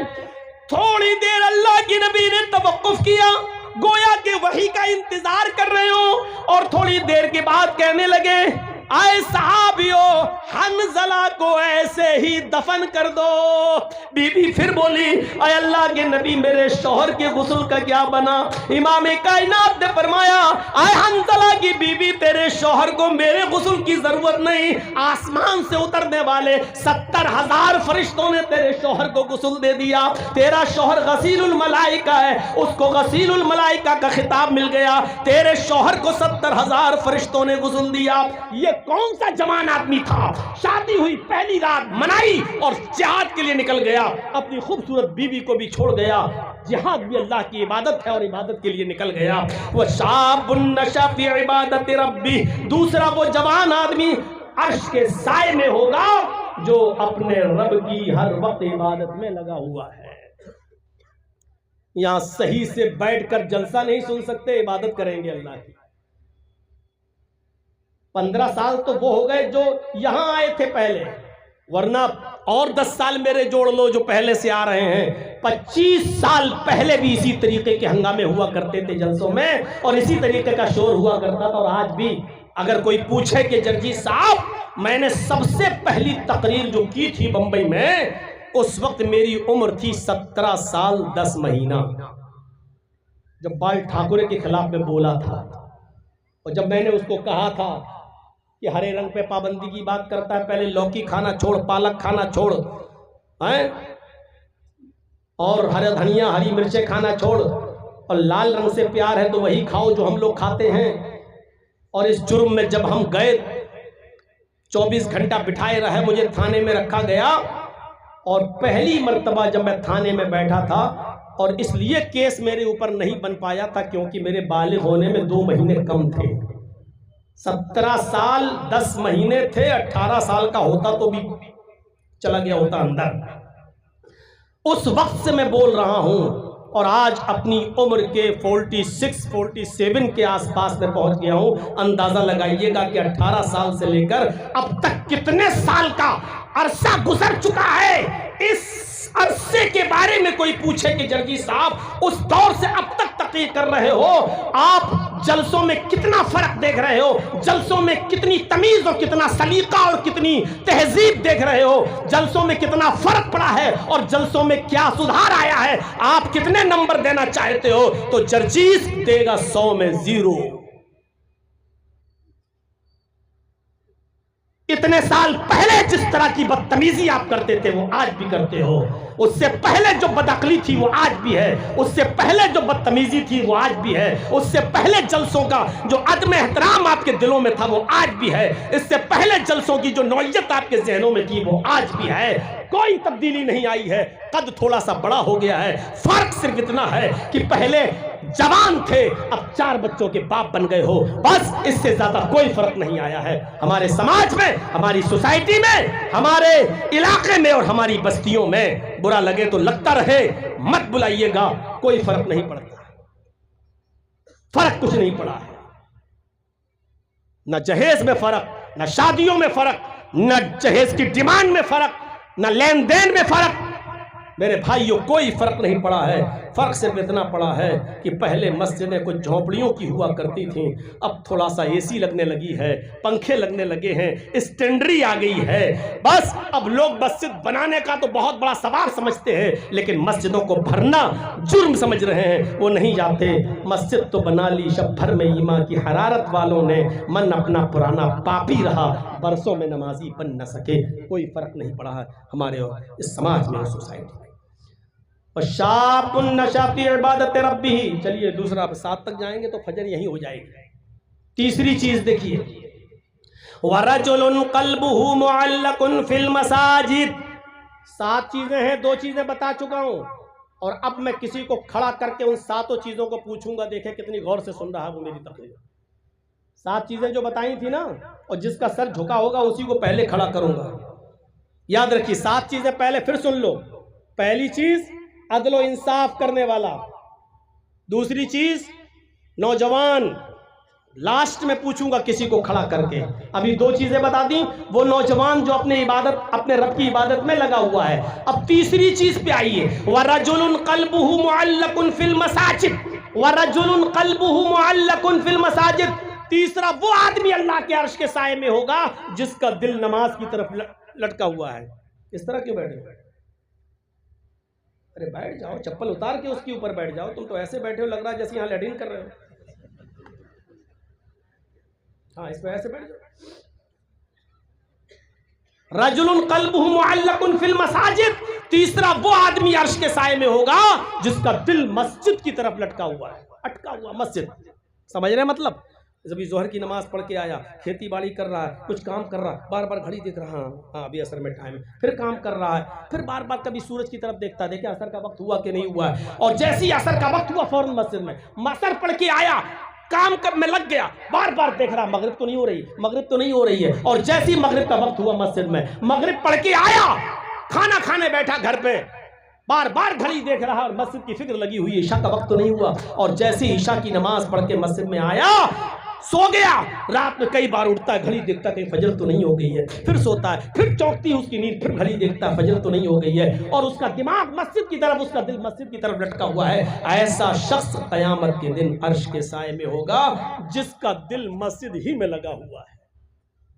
اس کا یہ مطلب نہیں کہ کام دھندا چھوڑ دو, بس وقت کا خیال رکھو. میرے پیارے ساتھیوں, حضرت مصعب رضی اللہ تعالیٰ عنہ نے عامر ابن عبداللہ ابن زبیر کا ایک واقعہ نقل کیا ہے کہ جب ان کے انتقال کا وقت آیا, بہت بیمار ہوئے اور زندگی سے بیچارے مایوس ہو گئے, بستر پر لیٹے ہوئے تھے, اتنے بیمار تھے کہ ان کا اٹھنا بیٹھنا سب محال تھا. لیکن اس بیماری کے باوجود جب ان کے کان میں آذان کی آواز گئی, اللہ اکبر اللہ اکبر اللہ اکبر اللہ اکبر, فوراً اپنے گھر والوں سے اور اپنے رشتہ داروں سے کہنے لگے کہ مجھے اٹھا دو، مسجد تک مجھے پہنچا دو۔ یہ مغرب کی نماز کا وقت تھا، مغرب کی اذان کی آواز ان کے کانوں میں گئی۔ کہنے لگے اے میرے گھر والوں، اے میرے بچوں، اے میرے عزیزوں رشتہ داروں، مجھے میری مسجد تک پہنچا دو۔ بیٹوں نے کہا، بھتیجوں نے کہا، بھانجوں نے کہا، عزیزوں نے کہا آپ بہت بیمار ہیں، لیٹے لیٹے اسی گھر میں نماز ادا کر لیجئے۔ عامر ابن عبداللہ ابن زبیر جواب دیتے ہیں کیسی باتیں کر رہے ہو؟ میں نے اللہ کے داعی کی آواز سنی ہے، میں نے اللہ کی طرف دعوت دینے والے داعی کی آواز میرے کانوں میں گئی ہے۔ اس نے ابھی پکار کے کہا ہے حی علی الصلاۃ، آؤ نماز کے لیے۔ اے میرے عزیزوں، اے میرے بچوں، اے میرے رشتہ داروں، اللہ کی دعوت داعی کی آواز سن کر بھی میں لبیک نہ کہوں تو مجھ سے بڑا بد نصیب کون ہوگا، مجھ سے بڑا بدقسمت کون ہوگا؟ کہ نہیں، مجھے جانا ہے مسجد میں۔ ضد کی، اتنی ضد کی، مصعب ابن عمیر کہتے ہیں حضرت مصعب کہ ان کو ان کے رشتہ داروں نے اٹھا لیا اور اٹھانے کے بعد سہارا دے کر ان کو مسجد تک پہنچا دیا۔ وہ مسجد میں گئے، امام صاحب مصلی پر کھڑے تھے، یہ بیٹھ گئے اور بیٹھ کر نماز ادا کرنے لگے امام کے پیچھے نماز۔ اس حال میں بھی اب آپ اندازہ لگائیے کہ کتنے بیمار تھے، ابھی آپ کو پتا چلے گا۔ جب پہلی رکعت کی قیام ختم ہوا، رکوع میں گئے، رکوع میں گئے، انہوں نے رکوع میں بھی بیٹھ کر رکوع کیا، سبحانک اللہم ربنا و بحمدک اللہم اغفر لی دعا پڑھا۔ اس کے بعد میں یہ سجدے میں گئے، پہلی رکعت کا سجدہ ہے، سجدے میں بھی انہوں نے دعا کی سبحانک اللہم ربنا و بحمدک اللہم اغفر لی۔ اور پہلا سجدہ کرنے کے بعد جب اٹھے، امام نے دوسرا سجدہ نہیں کیا، ابھی یہ دعا پڑھ ہی رہے تھے، رب اغفر لی، رب اغفر لی، اتنا پڑا اور غشی آئی زمین کی اوپر، وہیں گر گئے۔ اور جیسے ہی گرے، پہلی رکعت میں ہی ان کی روح قفص عنصری سے پرواز کر گئی۔ عامر ابن عبداللہ ابن زبیر مغرب کی پہلی رکعت میں ہی انتقال کر گئے۔ اب آپ اندازہ لگائیں انتقال جیسی کنڈیشن، لیکن کیا کہہ رہے ہیں کہ اللہ کے داعی کی آواز میرے کانوں تک پہنچ گئی ہے، اور میں اللہ کی آواز پر، اس کی دعوت پر میں لبیک نہ کہوں، میں مسجد نہ جاؤں، یہ کیسے ہو سکتا ہے؟ مجھے مسجد لے چلو۔ یعنی اس کنڈیشن میں بھی ان کا دماغ اور ان کا ذہن اور ان کا دل مسجد کی طرف لگا ہوا ہے۔ یہ لگاؤ ہمارا ہونا چاہیے مسجد کے ساتھ۔ کتنے لوگ ہیں جن نماز پڑھتے ہیں، مانتا ہوں، لیکن ہر وقت مسجد کی طرف دماغ لگا رہے، دل لگا رہے، کس کے پاس؟ ایک واقعہ سیر اعلام النبلہ کے اندر درج ہوا ہے، آپ اس واقعے کو پڑھیں گے تو تعجب کریں گے۔ اس میں تو عبید اللہ القواریری کا واقعہ نقل ہوا ہے۔ عبید اللہ القواریری جو ہر وقت مسجد میں نماز پڑھنے جاتے تھے اور جن کی پہلی تکبیر بھی کبھی فوت نہیں ہوتی تھی، بصرہ کے رہنے والے، اور ایک دن ان کے گھر پہ کوئی مہمان آ گیا، مہمان کی خاطر مدارات کرتے کرتے اتنی دیر ہو گئی کہ عشاء کی نماز کا وقت نکل گیا۔ یہ جلدی سے اس کو کھلانے میں لگ گئے، اور جب تک مہمان نے کھانا کھایا تو کہا کہ اب میں مسجد میں جا رہا ہوں نماز پڑھنے کے لیے۔ عبید اللہ القواریری جیسی مسجد کی طرف نکلے، نماز پڑھنے کے لیے جانے لگے، جب بصرہ کی مسجد میں پہنچے تو کیا دیکھتے کہ وہاں سے لوگ نماز پڑھ کے نکل رہے ہیں۔ پوچھا لوگوں کیا جماعت ختم ہو گئی؟ فرمایا ہاں۔ دوسری مسجد میں گئے، پتہ چلا ادھر بھی جماعت ہو گئی۔ تیسری مسجد میں گئے، پتہ چلا کہ ادھر بھی جماعت ہو گئی۔ سوچا کہ اب جماعت کہیں نہیں ملے گی، چلو اپنے گھر پہ نماز پڑھ لیتے ہیں۔ اب عبید اللہ القواریری جب اپنے گھر پہ آئے تو کہنے لگے اے میری بیوی، اللہ کے نبی صلی اللہ علیہ وسلم نے فرمایا جماعت کے ساتھ نماز پڑھنا اکیلے نماز پڑھنے سے، تنہا نماز پڑھنے سے 27 گنا زیادہ درجہ رکھتا ہے، یعنی جماعت کا ثواب 27 گنا زیادہ ملتا ہے تنہا نماز پڑھنے سے۔ اس لیے میں آج عشاء کی نماز 27 بار پڑھوں گا۔ عبید اللہ القواریری عشاء کی نماز پڑھنے کے لیے کھڑے ہو جاتے ہیں، ایک مرتبہ 4 رکعت پڑھ لی، دوبارہ پھر کھڑے ہو گئے، پھر عشاء کی 4 رکعت دوبارہ پڑھ لی، پھر کھڑے ہو گئے، پھر عشاء کی نماز 4 رکعت تیسری بار پڑھ لی، پھر کھڑے ہو گئے، اور چوتھی بار، 5ویں بار، 6ٹھی بار انہوں نے عشاء کی نماز کو 27 بار پڑھا، یہ سوچ کر کہ اب مجھے جماعت کا ثواب مل گیا ہوگا۔ 27 بار نہیں، 27 جماعت کے برابر ثواب پانے کے لیے 27 بار پڑھا۔ وہ 27 عشاء نہیں تھی، بلکہ اس نماز کو جماعت کے برابر ثواب مل جائے، اس لیے 27 بار پڑھا۔ جب 27 بار نماز پڑھنے کے بعد جب وہ بستر پر سونے گئے تو رات میں خواب دیکھ رہے ہیں کہ میرا مقابلہ ہو رہا ہے گھوڑ سواروں کے ساتھ، تمام لوگ اپنے اپنے گھوڑے دوڑا رہے ہیں، میرا گھوڑا سب سے اچھا اور میں سب سے پیچھے۔ گھوڑے کو اینڑ لگائی، مجھ سے آگے جو گھوڑا دوڑا رہا ہے وہ کہنے لگا، اے عبید اللہ، تم اپنے گھوڑے کو اینڑ کیوں لگا رہے ہو؟ تم اپنے گھوڑے کو کیوں مار رہے ہو؟ تم اپنے گھوڑے کو بار بار کیوں کچوکا دے رہے ہو؟ تم ہم سے آگے نہیں نکل پاؤ گے۔ کہنے لگے، واہ، میرا گھوڑا نیا، میرا گھوڑا جوان، میرا گھوڑا تر و تازہ، پھر ہم تمہارے ساتھ کیوں نہیں آ پائیں گے؟ ہم تمہارے ساتھ ضرور صف میں ملیں گے، ہم آتے ہیں ابھی۔ وہ آدمی نے کہا جو ان سے آگے چل رہا تھا، اے عبید اللہ، تم گھوڑے کو تھکا بھی دو گے تب بھی تم میرے مقابلے پہ نہیں آ سکتے، میرے ساتھ نہیں آ سکتے، اس لیے کہ میں نے عشاء کی نماز جماعت کے ساتھ پڑھی ہے اور تم نے عشاء کی نماز جماعت کے ساتھ نہیں پڑھی۔ یعنی 27 مرتبہ نماز پڑھنے کے باوجود بھی ان کی نمازوں کو وہ مقام اور وہ درجہ نہیں ملا جو جماعت کے ساتھ نماز پڑھنے والے کو ملتا ہے۔ اس واقعے کو سیر اعلام النبلہ میں دیکھا جا سکتا ہے۔ اب آپ اندازہ لگائیے میرے پیارے ساتھیوں کہ مسجد میں نماز پڑھنا اور مسجد کی طرف دماغ لگانا اور دل کا اٹکا ہونا یہ عرش کے سائے میں جگہ پانے کا سبب ہے، لہذا ہمیں ہر وقت مسجد کی طرف ہمارا دل لگا ہوا ہونا چاہیے۔ یہی ایک واقعہ کافی ہے۔ 3 چیزیں ہو گئی، عدل و انصاف کرنے والا پہلا، وہ جوان جو اپنے رب کی عبادت میں لگا ہوا ہے دوسرا، اور وہ آدمی جس کا دل مسجد کی طرف ہر وقت لگا ہوا ہے تیسرا، چوتھا وَرَجُلَانِ تَحَابَّا فِي اللَّهِ اجْتَمَعَا عَلَيْهِ وَتَفَرَّقَا عَلَيْهِ، جس نے کسی سے دوستی کی تو اللہ کے لیے، کسی سے دشمنی کی تو اللہ کے لیے، کسی سے ملتا ہے تو اللہ کے لیے اور کسی کو چھوڑتا ہے تو اللہ کے لیے، اس میں اس کا ذاتی مفاد شامل نہیں ہوتا ہے۔ آج تو یہی ہے، ہم کسی سے دوستی کرتے ہیں تو ذاتی مفاد کے لیے اور کسی سے دشمنی کرتے ہیں تو ذاتی مفاد کے لیے۔ میرے بھائیوں، آج تک کسی نے کیا اللہ کے لیے کسی سے دشمنی کی؟ آپ اپنے گاؤں میں بہت سے لوگوں سے نہیں بولتے ہو، لیکن وجہ کیا ہے؟ وجہ کیا ہے؟ اس نے آپ کی زمین پر قبضہ کیا۔ وجہ کیا ہے؟ اس نے آپ کے گھر سے اونچا اپنا گھر بنا لیا۔ وجہ کیا ہے؟ اس نے آپ سے قرض لیا تھا 1 مہینے کا وعدہ کر کے، لیکن 2 مہینے ہو گئے ابھی تک آپ کا قرضہ نہیں دیا۔ آپ اس وجہ سے اس سے دور رہتے ہو، لیکن آپ نے اللہ کے لیے کسی کو چھوڑا ہو ایسا نہیں ہے۔ حضرت علی رضی اللہ تعالیٰ عنہ ایک مرتبہ ایک یہودی سے اسی شرط پر لڑ رہے تھے کہ یا تو مجھے مار دے یا میں تجھے مار دوں، اور دونوں لڑنے لگے، تلوار سے نہیں ہاتھ پیر سے لڑائی ہو رہی تھی، کبھی علی اوپر یہودی نیچے، کبھی یہودی اوپر علی نیچے۔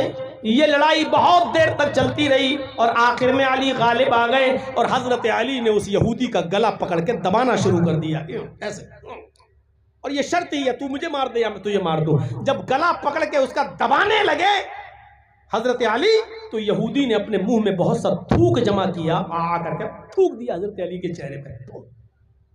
حضرت علی نے اس کا گلا چھوڑ کے ایسے تھوک کو پوچھنے لگے، اور پھر غصہ آیا تو اور کس کے اس کا گلا پکڑ کے دبانے لگے۔ پھر سوچا نہیں اب تو چھوڑ دیا، اور کہا بھاگ یہاں سے، ہٹ جاؤ یہاں سے۔ وہ جانے لگا، جاتے جاتے کہنے لگا، اے علی عجیب چیز ہے، شرط تو یہ تھی تو مجھے مار دو میں تمہیں مار دوں، تم تو غالب بھی آ گئے تھے، میرا گلا بھی پکڑ لیا تھا، مارنے ہی والے تھے۔ جب میں نے تمہارے اوپر تھوکا چہرے پر تو میں نے دیکھا کہ تمہیں اور غصہ آیا، جب اور غصہ آیا تو اس غصے میں تو میں نے سمجھ لیا تو اب میری جان گئی، لیکن جب اور غصہ آیا تو تم نے مجھے چھوڑ دیا، آخر یہ کیا بات رہی؟ تو حضرت علی نے کہا جب تک میں غصے میں تھا میں اللہ کے لیے تھا اور میں تیرا گلا اللہ کے لیے دبا رہا تھا اور اس پر مجھے ثواب کی امید تھی کہ اللہ مجھے ثواب دے گا، لیکن جب تو نے میرے چہرے پر تھوکا مجھے مزید غصہ آیا۔ وہ غصہ اللہ کے لیے نہیں تھا، وہ میرے چہرے پر تھوکنے کی وجہ سے میرے اندر بڑھ گیا۔ اگر اس غصے میں تو مارا جاتا تو یہ اللہ کے لیے نہیں، یہ میرا ذاتی انتقام ہوتا، یہ میرا ذاتی بدلہ ہوتا، اس لیے میں نے ذاتی بدلہ نہیں لیا، ذاتی انتقام نہیں لیا، پھر میں نے تجھے چھوڑ دیا، کیونکہ اب یہ لڑائی اللہ کے لیے نہ رہی۔ اگر اس غصے میں تو مارا جاتا تو یہ میرا ذاتی انتقام ہوتا، اللہ کے لیے نہیں۔ آپ نے کسی کو اللہ کے لیے چھوڑا ہے؟ ہم نے تو بہت سی ایسی بستیوں کو چھوڑ دیا ہے۔ مولانا صاحب ایسا نہیں بولنا، مولانا صاحب اس کے بارے میں مت بولنا، اس کے بارے میں مت بولنا۔ میں نے کہا ٹھیک ہے مت بلانا۔ میرے بھائیوں یہاں کہا جا سکتا ہے کہ آپ کی شرائط پر تھوڑی جلسے ہوں گے۔ ہم تو ایک ڈاکٹر ہیں اور ڈاکٹر خود سمجھتا ہے مریض کا علاج کیسے کرنا چاہیے، اس کو کون سی دوا کی ضرورت ہے۔ جب آپ خود ہی دوا دینے لگیں اور آپ خود ہی ہم سے یہ کہیں کہ یہ بتائیے یہ بتائیے یہ بتائیے، تو آپ ہی نہ علاج کر لو نا مریض کا، پھر ہم لوگوں کو کیوں بلا رہے ہو؟ میرے بھائیوں علماء جتنے بیٹھے ہیں ان کو کبھی پابند مت کرنا۔ مولانا صاحب یہ بولنا، مولانا صاحب ایسا بولنا، ارے تو اپنے بارے میں بلواتا۔ ایک آدمی مجھ سے کہنے لگا مولانا صاحب میاں بیوی کے حقوق پہ بولنا، پتہ لگایا تو پتہ چلا کہ سب سے زیادہ وہی مار کھاتا ہے اپنی بیوی سے۔ تو لوگ اس بہانے اپنے بارے میں بلوانا چاہتے ہیں کہ آپ بولیں گے تو اس میں میری بھی بات آ جائے گی، تو بہت سمجھنے کی ضرورت ہے۔ اب تو 25-26 سال کا عرصہ اس میں گزرا تو بہت تجربہ بھی ہو گیا ہے کہ کون کس مقصد سے کہتا ہے اور کون کس ارادے سے کہتا ہے۔ تو رجلانی تحابا فی اللہ اجتمع علیہ وتفرق علیہ، اللہ کے لیے دوستی اور اللہ کے لیے دشمنی، یہ 4 چیزیں آپ کے پاس میں نے بتا دی ہیں۔ اب جو چیز بتانے جا رہا ہوں وہ آج ہمارے معاشرے کا سب سے بڑا ناسور، ہمارے معاشرے کا سب سے بڑا المیہ، 5واں آدمی جو اللہ کے عرش کے سائے میں ہوگا وہ کون ہے؟ رجل دعته امرأة ذات منصب وجمال فقال انی اخاف اللہ۔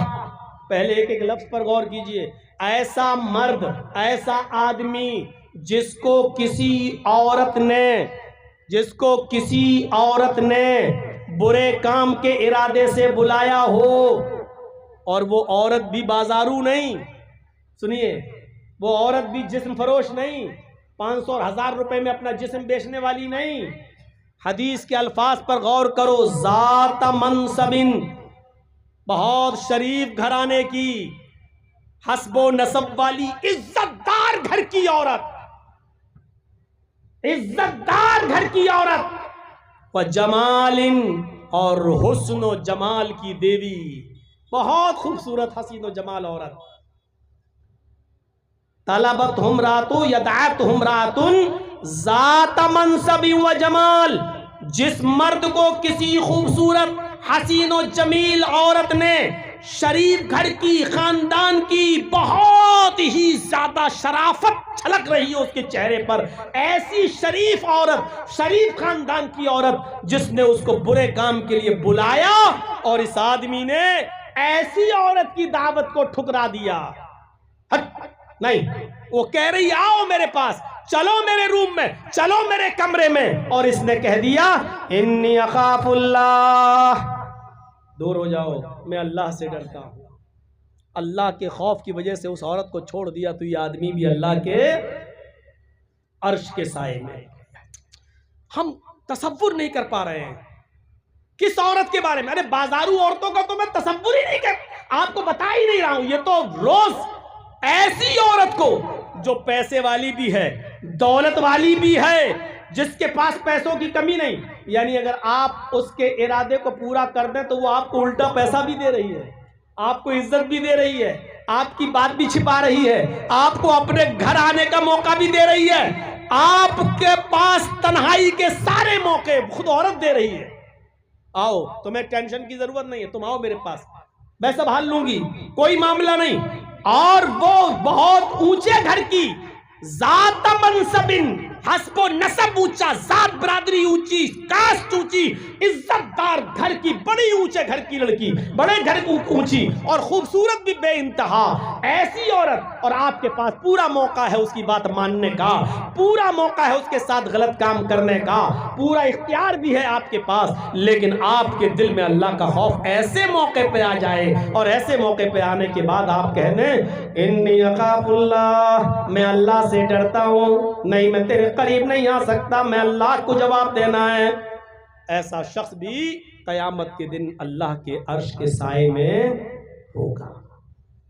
بخاری شریف کے اندر ایک واقعہ آیا ہے، مرثد ابن ابی مرثد رضی اللہ تعالیٰ عنہ جو حالت کفر میں تھے، اسلام لائے تو اللہ کے نبی جناب محمد رسول اللہ صلی اللہ علیہ وسلم نے ان کو مکے میں بھیجا، کیونکہ یہ پہلے چوریاں کیا کرتے تھے اسلام لانے کے سے پہلے، ان کو معلوم تھا کہ چور بیڑیاں کیسے توڑتا ہے، تالے کیسے توڑتا ہے، چوری کیسے کرتا ہے، تو کچھ صحابہ مکے میں کافروں کے پاس قید تھے، اللہ کے نبی نے کہا ان کے گھروں میں نقب لگا کر ہمارے ان مظلوم صحابہ کو جن کو کافروں نے قید کر کے رکھ لیا ہے ان کو چھڑا کے لاؤ، اب تم اسلام لا چکے ہو تو ایک چوری ہمارے لیے کرو، اور وہ چوری کیا ہے، تم مسلمان صحابہ کو کافروں کے گھروں سے نقب لگا کر ان کی بیڑیاں توڑ کر ان کو چھڑا کے مدینے میں لاؤ، تو یہ گئے، کئی مرتبہ لا چکے، ایک مرتبہ جب مکے پہنچے تو کسی قیدی کو لانا تھا، کسی قیدی کو چھڑانا تھا کسی گھر میں نقب لگا کر، تو رات کا وقت انہوں نے چنا، جب رات کا وقت آیا میرے بھائیو ایک پہاڑی کی دیوار سے وہ سٹ کر چھپ کر بیٹھ گئے کہ تھوڑی سی اور رات ہو جائے تب ہم گھر میں گھسیں، اچانک وہاں سے ایک عورت آتی ہے، اس نے پہاڑی کی دیوار کے اوپر ایک سایہ دیکھا، کالے رنگ کا سایہ دیکھا، وہ سمجھ گئی کہ اس پہاڑی کے آس پاس کوئی آدمی موجود ہے، وہ چونکہ بدچلن عورت تھی جس کا نام عناق تھا، وہ قریب آتی ہے، اور جب پہاڑی کے قریب آتی ہے تو کیا دیکھتی ہے کہ اس پہاڑی کے پیچھے تو ایک آدمی چھپا ہوا ہے، رات کے اندھیرے میں جب یہ اور قریب گئی تو پہچان جاتی ہے اور کہتی ہے ارے تم تو مرثد ہو، حضرت مرثد نے جب اپنا چہرہ اٹھا کر دیکھا تو کہنے لگے ارے تم تو عناق ہو، اتنی رات میں تم یہاں کیا کرنے آئی ہو؟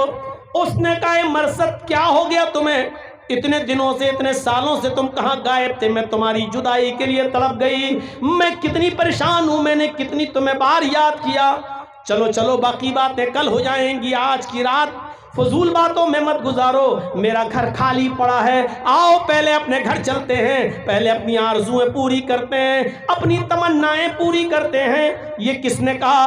عناق نے۔ کس سے کہہ رہے ہیں؟ حضرت مرثد ابن ابی مرثد سے، اور یہ مرثد خود اس کے عورت سے پہلے تعلقات قائم کر چکے ہیں، زمانے جاہلیت میں اسلام لانے سے پہلے اس کے ساتھ زناکاری کر چکے ہیں، اس کی دوستی بھی ان کے ساتھ رہ چکی ہے، لیکن جب عناق ہاتھ پکڑ کر کھینچتی ہے کہتی جلدی چلو، اس رات کا وقت کہیں گزر نہ جائے، آؤ میرے گھر میں چلو۔ جیسے ہی عناق نے مرثد ابن ابی مرثد کا ہاتھ پکڑا، حضرت مرثد نے اس کے ہاتھ کو پکڑ کے جھٹک دیا اور کہنے لگا عناق دور ہو جاؤ، اب میں وہ مرثد نہیں رہا جو تم سمجھ رہی ہو، تم میرے ان ہاتھوں کو پکڑ رہی ہو، ان ہاتھوں نے جناب محمد رسول اللہ کے ہاتھوں کو چھو لیا ہے، یہ ہاتھ محمد رسول اللہ کے ہاتھ کو ٹچ کر چکے ہیں، اب یہ کسی حرام چیز کو نہیں چھو سکتے ہیں۔ عناق نے کہا تو پھر میں شور کروں گی، تم چوری کرنے آئے ہو، تم ان گھروں میں گھس کر چوری کرتے ہو، کہا کہ تمہیں جو کرنا ہو کرو، لیکن میں تمہارے ساتھ نہیں چل سکتا، میں زنا نہیں کر سکتا۔ چلا دی وہ، چیخ دی وہ عورت عناق، لوگوں ایک آدمی آیا ہے تمہارے گھروں میں چوری کرنے کے ارادے سے آ گیا ہے، جلدی نکلو، وہ تمہارے گھر میں چوریاں کر ڈالے گا، تمہارے گھروں کو لوٹ لے گا، جلدی نکلو۔ اس کی آواز سن کر محلے کے لوگ ادھر ادھر سے نکلنا شروع ہوئے۔ حضرت مرثد ابن ابی مرثد فرماتے ہیں کہ لوگوں کو آتا دیکھ کر میں رات کے اندھیرے میں بھاگا، بہت تیزی کے ساتھ بھاگا اور ایک پہاڑی کے اوپر چڑھ گیا، مجھے وہاں سے غار دکھائی دی، نیچے اترا اس پہاڑی کے نیچے اور اس غار کے اندر میں چھپ گیا۔ ان لوگوں نے بھاگتے ہوئے تو مجھے دیکھا، لیکن رات کے اندھیرے میں ان کو یہ پتہ نہ چل سکا کہ میں کس پہاڑی کے اوپر چڑھا، وہ میری پہاڑی کے اوپر بھی آ گئے، ڈھونڈتے ہوئے وہ میری پہاڑی کے اوپر بھی چڑھ گئے، اور پھر دائیں بائیں دیکھنے لگے، لیکن وہ مجھے نہیں دیکھ سکے، جبکہ اسی پہاڑی کے نیچے گفا تھی، جس گفا میں میں چھپا ہوا تھا۔ اللہ کی قسم، مرثد ابن ابی مرثد کہتے ہیں، بخاری کی روایت ہے، اللہ کی قسم ان لوگوں نے اس پہاڑی کے اوپر کھڑے ہو کر پیشاب بھی کیا، اور ان کا پیشاب نیچے میرے سر کے اوپر گر رہا تھا، ان کا پیشاب میرے سر کے اوپر آ رہا تھا، لیکن میں دائیں بائیں ہلنے کی کوشش نہیں کیا، اگر ہلوں گا تو ان کو پتہ چل جائے گا کہ میں یہاں ہوں۔ جب ان کو پتہ چلا کہ میں نہیں ہوں تو وہ لوگ بھی وہاں سے چلے گئے، اور میں تھوڑی دیر کے رکا، اور تھوڑی دیر کے بعد جب میں غار سے نکلا تو دیکھا کہ سب جا چکے ہیں، ناک بھی جا چکی ہے، تو پھر میں نکلا اور میں نے گھر میں نقب لگایا، اور ایک موٹا تازہ تگڑا آدمی میں اس کو چھڑا کے لایا، میں نے اس کو اپنے کاندھے پر سوار کیا، لیکن وہ اتنا بھاری تھا جو مجھے بار بار تھکا دیتا تھا۔ میں اس کو گھر سے نکالنے میں کامیاب رہا، اور جب میں سنسان جنگل سے نکلا تب آ کر میں نے اس کے پیروں کی اور ہاتھوں کی بیڑیاں توڑ کر اس کو مکے تک پہنچایا، وہ مکے سے مدینے تک پہنچایا۔ اب وہ مدینے آ گئے، اب یہاں اللہ کے رسول صلی اللہ علیہ وسلم کے پاس جب مرثد ابن ابی مرثد آئے، کہا اللہ کے رسول میں ان کو لے کر آیا ہوں، نماز کا وقت تھا، نماز ادا کی گئی۔ اللہ کے نبی نے کہا مرثد مبارک ہو، تم دین کا کتنا اچھا کام کر رہے ہو۔ حضرت مرثد کہتے ہیں اللہ کے نبی آج میں آپ سے کچھ مانگنا چاہتا ہوں۔ اللہ کے نبی نے کہا مرثد میرے پاس دینے کے لیے کیا ہے، بتاؤ تم کیا مانگنا چاہتے ہو۔ حضرت مرثد کہتے ہیں اے اللہ کے رسول ایسا ایسا معاملہ ہے، میں اس جنگل میں گیا، میرے پاس ایک عورت آئی، وہ میری دوست رہ چکی ہے، اس کے ساتھ زمانے جاہلیت میں میرے تعلقات بھی قائم ہو چکے ہیں، اس سے مجھے محبت ہے اور اس کو مجھ سے بھی محبت ہے، بے انتہا محبت ہے، میں چاہتا ہوں کہ اس اناق سے میں نکاح کر لوں، اگر آپ کی اجازت ہو تو کیا میں اس عورت سے اناق سے نکاح کر سکتا ہوں۔ اللہ کے نبی صلی اللہ علیہ وسلم کچھ دیر خاموش رہے، اور خاموش رہنے کے بعد پھر آپ نے تھوڑی دیر کے بعد مرثد ابن ابی مرثد سے کہا اے مرثد، اللہ رب العالمین نے قرآن کے اندر یہ آیت نازل فرما دی ہے کہ الزانی لا ينکح الا زانیۃ او مشرکۃ، کوئی زناکار مرد کسی زانیائی سے شادی کرتا ہے یا کسی مشرکہ عورت سے شادی کرتا ہے، اور کوئی زانیہ عورت کسی زانی مرد سے یا مشرک مرد سے ہی نکاح کرتی ہے۔ اے مرثد تم اسلام لا چکے ہو، تم با ایمان ہو چکے ہو، تم مومن ہو چکے ہو، قرآن کی اس آیت کی روشنی میں تمہارا نکاح کسی زانیہ اور بدچلن عورت سے اور مشرکہ عورت سے تمہارے لیے جائز نہیں ہے، اسلام لانے کے بعد تمہیں اپنی اس محبت کو قربان کرنا ہی ہوگا۔ اور حضرت مرثد مان جاتے ہیں اللہ کے رسول کی بات، ٹھیک ہے جب قرآن کی آیت ہی نازل ہے اور اس میں منع کر دیا تو میں اس کے ساتھ نکاح نہیں کروں گا۔ میرے بھائیوں، اس نے موقع دیا، آؤ گھر میں اکیلا پن ہے، تنہائی ہے، ہم بھی اکیلے ہیں، خوبصورت ہے اناق سب کچھ، لیکن کیا کہہ رہے ہیں حضرت مرثد ابن ابی مرثد؟ نہیں، ان ہاتھوں نے محمد رسول اللہ کے ہاتھوں کو چھو لیا ہے، اب کوئی حرام چیز میں نہیں چھو سکتا، اے اناق تو جاؤ، میں تیرے ساتھ زنا نہیں کر سکتا، یعنی میں اللہ سے ڈرتا ہوں۔ میرے بھائیوں، یہ بدچلن اور بدکار عورتوں کے پاس تو آدمی پیسہ دے کر جاتا ہے، یہاں اس کی بات ہو رہی ہے جس کے پاس پیسہ نہ ہو، عورت خود دولت لٹا رہی ہو، عورت خود روم دے رہی ہو، عورت خود تنہائی کا موقع دے رہی ہو، اور ذات و منصب والی ہو، اور جاہ و جلال والی بھی ہو، پیسے والی بھی ہو، دولت والی بھی ہو، عزت والی بھی ہو، اور خوبصورت بھی ہو، ایسی عورت کو کہہ دینا کہ میں اللہ سے ڈرتا ہوں، ایسا شخص قیامت کے دن عرش کے سائے ہوگا۔ صفت الصفوہ علامہ ابن القیم الجوزی کی پڑھیں گے تو اس میں ابن سیرین کا بھی ایک واقعہ آپ کو ملے گا۔ ابن سیرین جو بزازی کا کام کرتے تھے، اور کپڑے کی گٹھری لاد لاد کر کپڑا بیچا کرتے تھے، ان کے علاقے بستی میں، جس بستی میں وہ کپڑا بیچنے جاتے تھے، اسی بستی میں ایک امیر زادی بیوہ عورت رہتی تھی۔ میرے الفاظ پر غور کیجئے گا، امیر زادی بیوہ، یعنی پیسہ دولت کی مالک تھی وہ، اور بیوہ تھی، اس کا شوہر مر گیا تھا، اس کی کئی نوکرانیاں تھیں، اس نے اپنی نوکرانیوں کو لگا رکھا تھا، جس خوبصورت نوجوان لڑکے کو دیکھو اس کو میرے پاس بھیج دیا کرو، اور وہ ہمارے ساتھ رنگلیاں اس کے ساتھ بناتی تھی۔ تو ایک موقع پر اس کی ایک نوکرانی نے کہا کہ ایک امام صاحب ہیں، بہت خوبصورت ہے، حسین و جمیل ہے، جوان ہیں اور وہ کپڑا بیچتے ہیں، کہو تو ان کو آپ کے پاس لے کر آؤں؟ تو وہ عورت بیوہ کہنے لگی بالکل ان کو لے کر آئیے۔ اور یہ نوکرانی ان سے کہنے لگی آپ کپڑا بیچ رہے ہیں؟ کہاں؟ ارے میری مالکن بہت پیسے والی ہیں، ان کو کئی کپڑے چاہیے، آپ چلیے، وہ بہت نیک ہے، پردہ کرتی ہے، گھر سے باہر نہیں نکلتی، اس لیے آپ کو کپڑا لے کر گھر پہ چلنا پڑے گا۔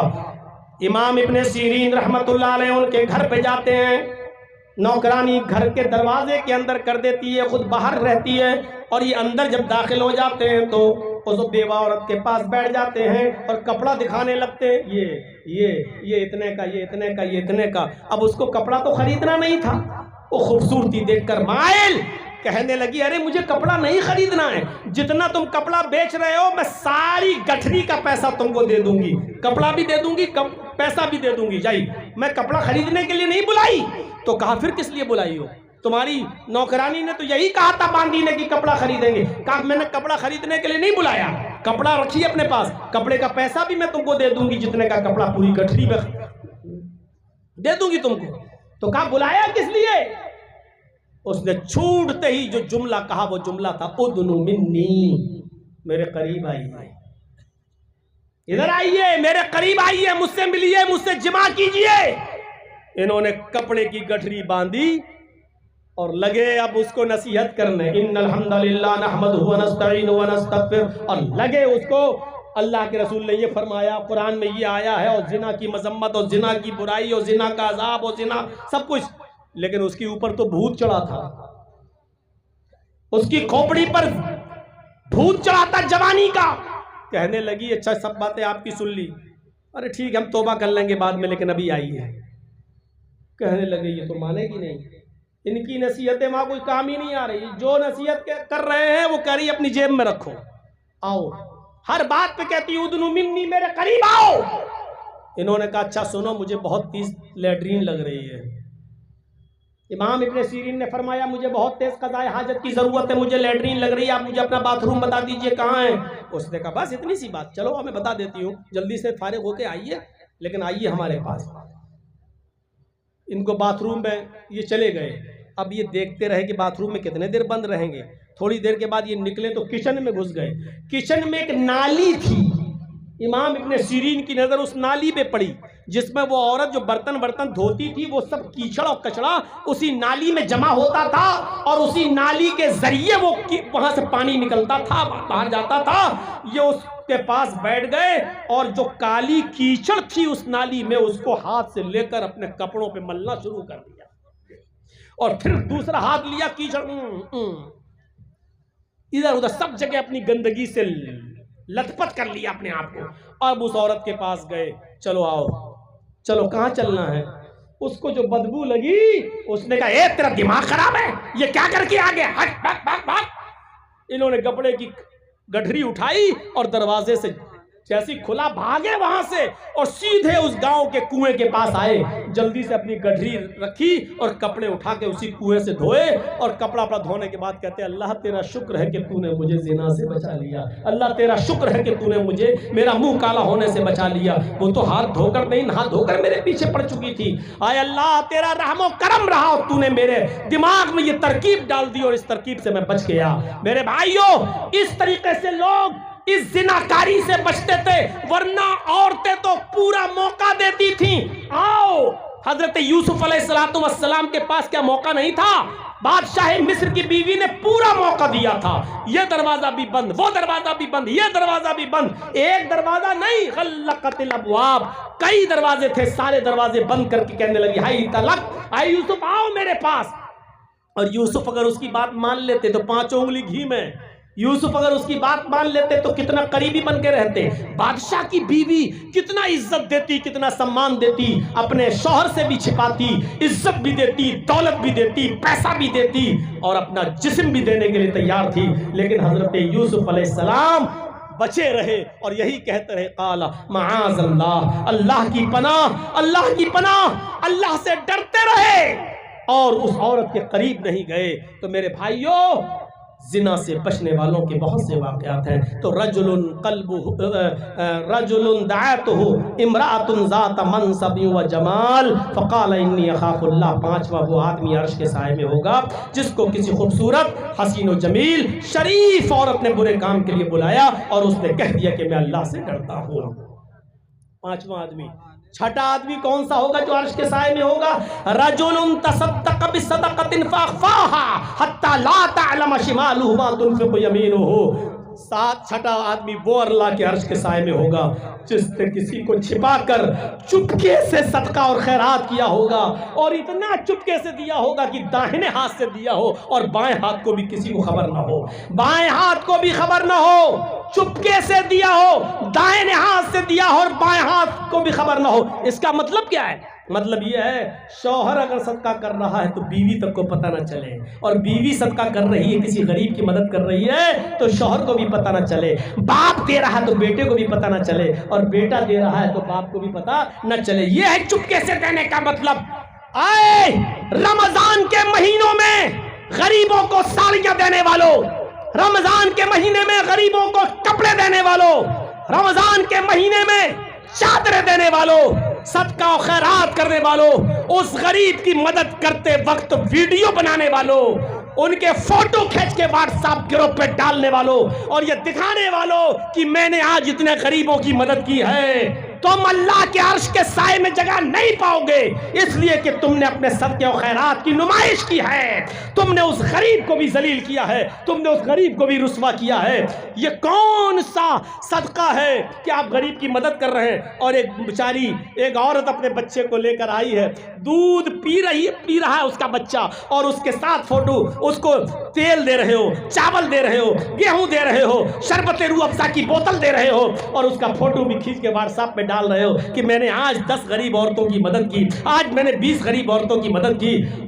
تم نے اس عورت کو بھی ذلیل کر دیا، جبکہ صدقہ و خیرات کا تو یہ حکم تھا کہ تم داہنے ہاتھ سے دو تو بائیں ہاتھ کو بھی خبر نہ ہو. یعنی اس عورت کی اور اس آدمی کی بھی عزت داؤں پہ نہ لگے، اس کی بھی بے عزتی نہ ہو جس کو آپ دے رہے ہو. تمہیں نمائش کی پڑی ہوئی ہے، تمہیں 100 آدمیوں کا روزہ افطار کراتے ہو تو فوٹو کھینچتے ہو، یہ آج میں نے 100 آدمیوں کو روزہ افطار کرایا ہے، دعا کرنا اللہ تعالیٰ سے کہ اللہ ہمارے روزہ افطار کو قبول فرمائے. اب کیا قبول فرمائے گا اللہ؟ تو نے پہلے ہی اس کی نمائش کر دی ہے، تیرے اندر کا اخلاص پہلے مر چکا ہے. عمرہ کرنے جا رہا ہے، احرام باندھے ہوئے خانہ کعبہ کے سامنے کھڑے ہو کے سیلفی کھینچے، اب اس کو فیس بک پہ اور واٹس ایپ پہ اللہ نے مجھے عمرے کی توفیق دی، دعا کرنا اللہ قبول کر لے. ارے بے غیرت، تو جن سے دعا کروا رہا ہے اس جگہ پر خانہ کعبہ کا گلاف پکڑ کے رویا ہوتا تو اللہ نے تیرا گناہ معاف کر دیا ہوتا، تیری توبہ قبول کر لی ہوتی. بے غیرت، تو ان سے دعا کروا رہا ہے جن کو بیچاروں کو خود نہیں معلوم کہ ہماری دعائیں اللہ کیا قبول ہو رہی ہیں نہیں ہو رہی ہیں، اور تو سیلفی لے کے ڈلوا رہا ہے. سب سے بڑا ناسور ہمارے زمانے کا یہ ہے کہ آج مولویوں کی تصویریں، آج علماء کی تصویریں اور ان کی سیلفیاں کھینچی جاتی ہیں اور اس کو بڑا فخر کے ساتھ شیئر کیا جاتا ہے. اب جس کی تصویر میرے ساتھ آ گئی، مولانا جرجیس سے میں مل کے آیا ہوں، تو کیا ہوا؟ تیرا باپ اب جنت میں چلا جائے گا کیا؟ تو جنت الفردوس کا مستحق ہو جائے گا کیا؟ میرے بھائیوں، یہ زمانے کا سب سے بڑا المیہ ہے اور سب سے بڑا ناسور ہے کہ آج علماء کی تصویریں لے کر ان کے قد کو اتنا بڑا بنا دینا کہ ان کو پیر اور ولی کا درجہ دے دینا، اور یہ سمجھنا کہ ہم نے بہت بڑا کارنامہ انجام دیا. میرے بھائیوں، اخلاص اپنے اندر پیدا کیجئے. تو رجل تصدق بصدقۃ فاخفاها، چھپا کر صدقہ دینا. میرے بھائیوں، یہ چھٹی چیز. اور 7ویں چیز اور سن لو، وَرَجُلٌ ذَكَرَ اللَّهَ خَالِيًا فَفَاضَتْ عَيْنَاهُ، جس نے خاموش اللہ کو تنہائی میں یاد کیا، جس نے اللہ کو تنہائی میں یاد کیا اور اس کے آنکھوں سے آنسو آ گئے. جلسوں میں تو ہم جیسے لوگ بولتے بولتے رو جائیں گے، لیکن اس میں ریا تکبر ہو سکتی ہے. کوئی آدمی مسجد میں دعا مانگ رہا سب کے سامنے رو رو کے، یہ نہیں. آپ اکیلے گھر میں جائیے، آپ کی بیوی بھی سو رہی ہو، آپ کے بچے بھی سو رہے ہوں، اور آپ رات میں اٹھیے، وضو بنائیے، 2 رکعت 4 رکعت 6 رکعت اللہ جتنی توفیق دے آپ پڑھیے، اور اس کے بعد میں اپنے ہاتھوں کو اٹھائیے اور مانگیے, پکاریے اور اللہ کو یاد کریے, جہنم کا تصور پیدا کریے, عذاب قبر کی ہولناکیوں کا تصور پیدا کریے. سوچئے کہ رات کے اندھیرے میں, آپ کے ہاں تو اتنی لائٹ ہے تب اتنی روشنی, ذرا اس طرف نظر ڈال کے دیکھو کہاں کتنا اندھیرا جہاں کچھ نہیں دکھائی دے رہا, پھر قبر کا اندھیرا, پھر پٹھرے اور تختوں کا اندھیرا. اس زمین کے اندر ہمیں اور آپ کو جانا ہے. عذاب قبر کا تصور ہم کریں, قبر کے عذاب کا تصور اور جہنم کے عذاب کا تصور, اور اللہ کے ڈر سے اس موقع پر جو آنسو ہماری آنکھ سے آئیں گے اس میں دکھاوا نہیں ہوگا, اس میں ریا نمود نہیں ہوگی, کیونکہ آپ کی بیوی کو بھی پتہ نہیں ہے, آپ کے بچوں کو بھی پتہ نہیں ہے. اب آپ کے آنکھوں سے جو آنسو آ رہے ہیں وہ حقیقت کے آنسو ہیں, وہ واقعی اللہ کے سے ڈر کے آنسو ہیں. اس موقع پر روئیے. اور اللہ نے کہا جو تنہائی میں مجھے یاد کر کے رو دیا, رجل ذکر اللہ, جس نے تنہائی میں اللہ کو یاد کیا, ففاضت عینا, اور اس کی آنکھوں سے آنسو بہ گئے, آنکھوں سے آنسو نکل گئے, تو ان آنسوؤں سے ہم اس کے گناہوں کی سیاہی کو دھل دیں گے اور یہ شخص کل قیامت کے دن عرش کے سائے میں جگہ پائے گا. تو اللہ کو تنہائی میں یاد کرو, اللہ کو اکیلے میں یاد کرو, اللہ کو اکیلے میں پکارو اور اس سے جہنم کے عذاب سے پناہ مانگو. جتنے بھی بڑے بڑے صحابہ گزرے انہوں نے رات کی تنہائیوں میں خدمت خلق کی. حضرت عمر رات کے اندھیرے میں دیکھتے تھے کوئی بھوکا تو نہیں ہے, اور جو بھوکا ہوتا تھا اس کو پہنچاتے تھے, اور پھر دربار خلافت میں آ کر تہجد کی نماز پڑھتے تھے اور کہتے تھے ربنا صرف عنا عذاب جہنم ان عذابہ کان غراما, اے اللہ جہنم کا عذاب ہم سے ہٹا لے, یقیناً تیرا عذاب بہت ہی زیادہ سخت اور چپٹنے والا ہے. یہ اللہ کے عذاب سے رویا کرتے تھے. خود اللہ کے نبی صلی اللہ علیہ وسلم تنہائیوں میں اللہ کے عذاب کو سوچ سوچ کر روتے تھے. حضرت عائشہ فرماتی ہیں کبھی میں سجدے کی جگہ پر ہاتھ مارتی تھی تو آنسوؤں کی وجہ سے سجدے کی زمین تر ہو جایا کرتی تھی, بھیگ جایا کرتی تھی, اتنا اللہ کے رسول صلی اللہ علیہ وسلم رویا کرتے تھے. تو یہ تنہائی میں رونے کی عادت ڈالیے. تو یہ 7 قسم کے لوگوں کا تذکرہ میں نے کیا ہے. مجھے 1:30 بجے اپنی تقریر ختم کرنا تھی لیکن 2 بجا دیا ہے میں نے آج, وہ اس لیے کہ مجھے ٹائم پہلے ملنا تھا لیکن تھوڑا سا آپ لوگوں نے بھی وقت دیر سے دیا. تو یہ 7 قسم کے لوگ عرش کے سائے میں ہوں گے. اللہ سے دعا کیجئے کہ اللہ یہ 7 خوبیاں تو ہمارے اندر پیدا فرما دے. اے اللہ ہمیں عدل و انصاف کرنے کی توفیق عطا فرما. اے اللہ ہمارے جوانوں کو اپنی عبادت کرنے کی توفیق دے, ہمارا دماغ دل مسجدوں کی طرف لگا دے, ہمیں محبت اللہ کے لیے اور دشمنی اللہ کے لیے کرنے کی توفیق عطا فرما. اے اللہ ہم کو زناکاری و بدکاری سے محفوظ فرما. الہ العالمین صدقہ اور خیرات چپکے سے خفیہ طور پر دینے کی توفیق عطا فرما اور تنہائیوں میں رونے کی توفیق ہمیں عطا فرما. اے اللہ جب تک تو ہمیں زندہ رکھ, اسلام پر زندہ رکھنا, اور جب ہمارا خاتمہ ہو تو ایمان پر خاتمہ فرمانا. وما علینا الا البلاغ المبین وآخر دعوانا ان الحمد للہ رب العالمین. السلام علیکم ورحمۃ اللہ وبرکاتہ. آپ لوگ کتنے ضدی ہیں, منع کر رہا ہوں, سیلفی بھی بولا ہوں, فوٹو بھی بولا ہوں, پھر بھی کتے کی دم ٹیڑھی رہتی ہے, وہ ٹیڑھی رہے گی, سیدھی ہو نہیں سکتی.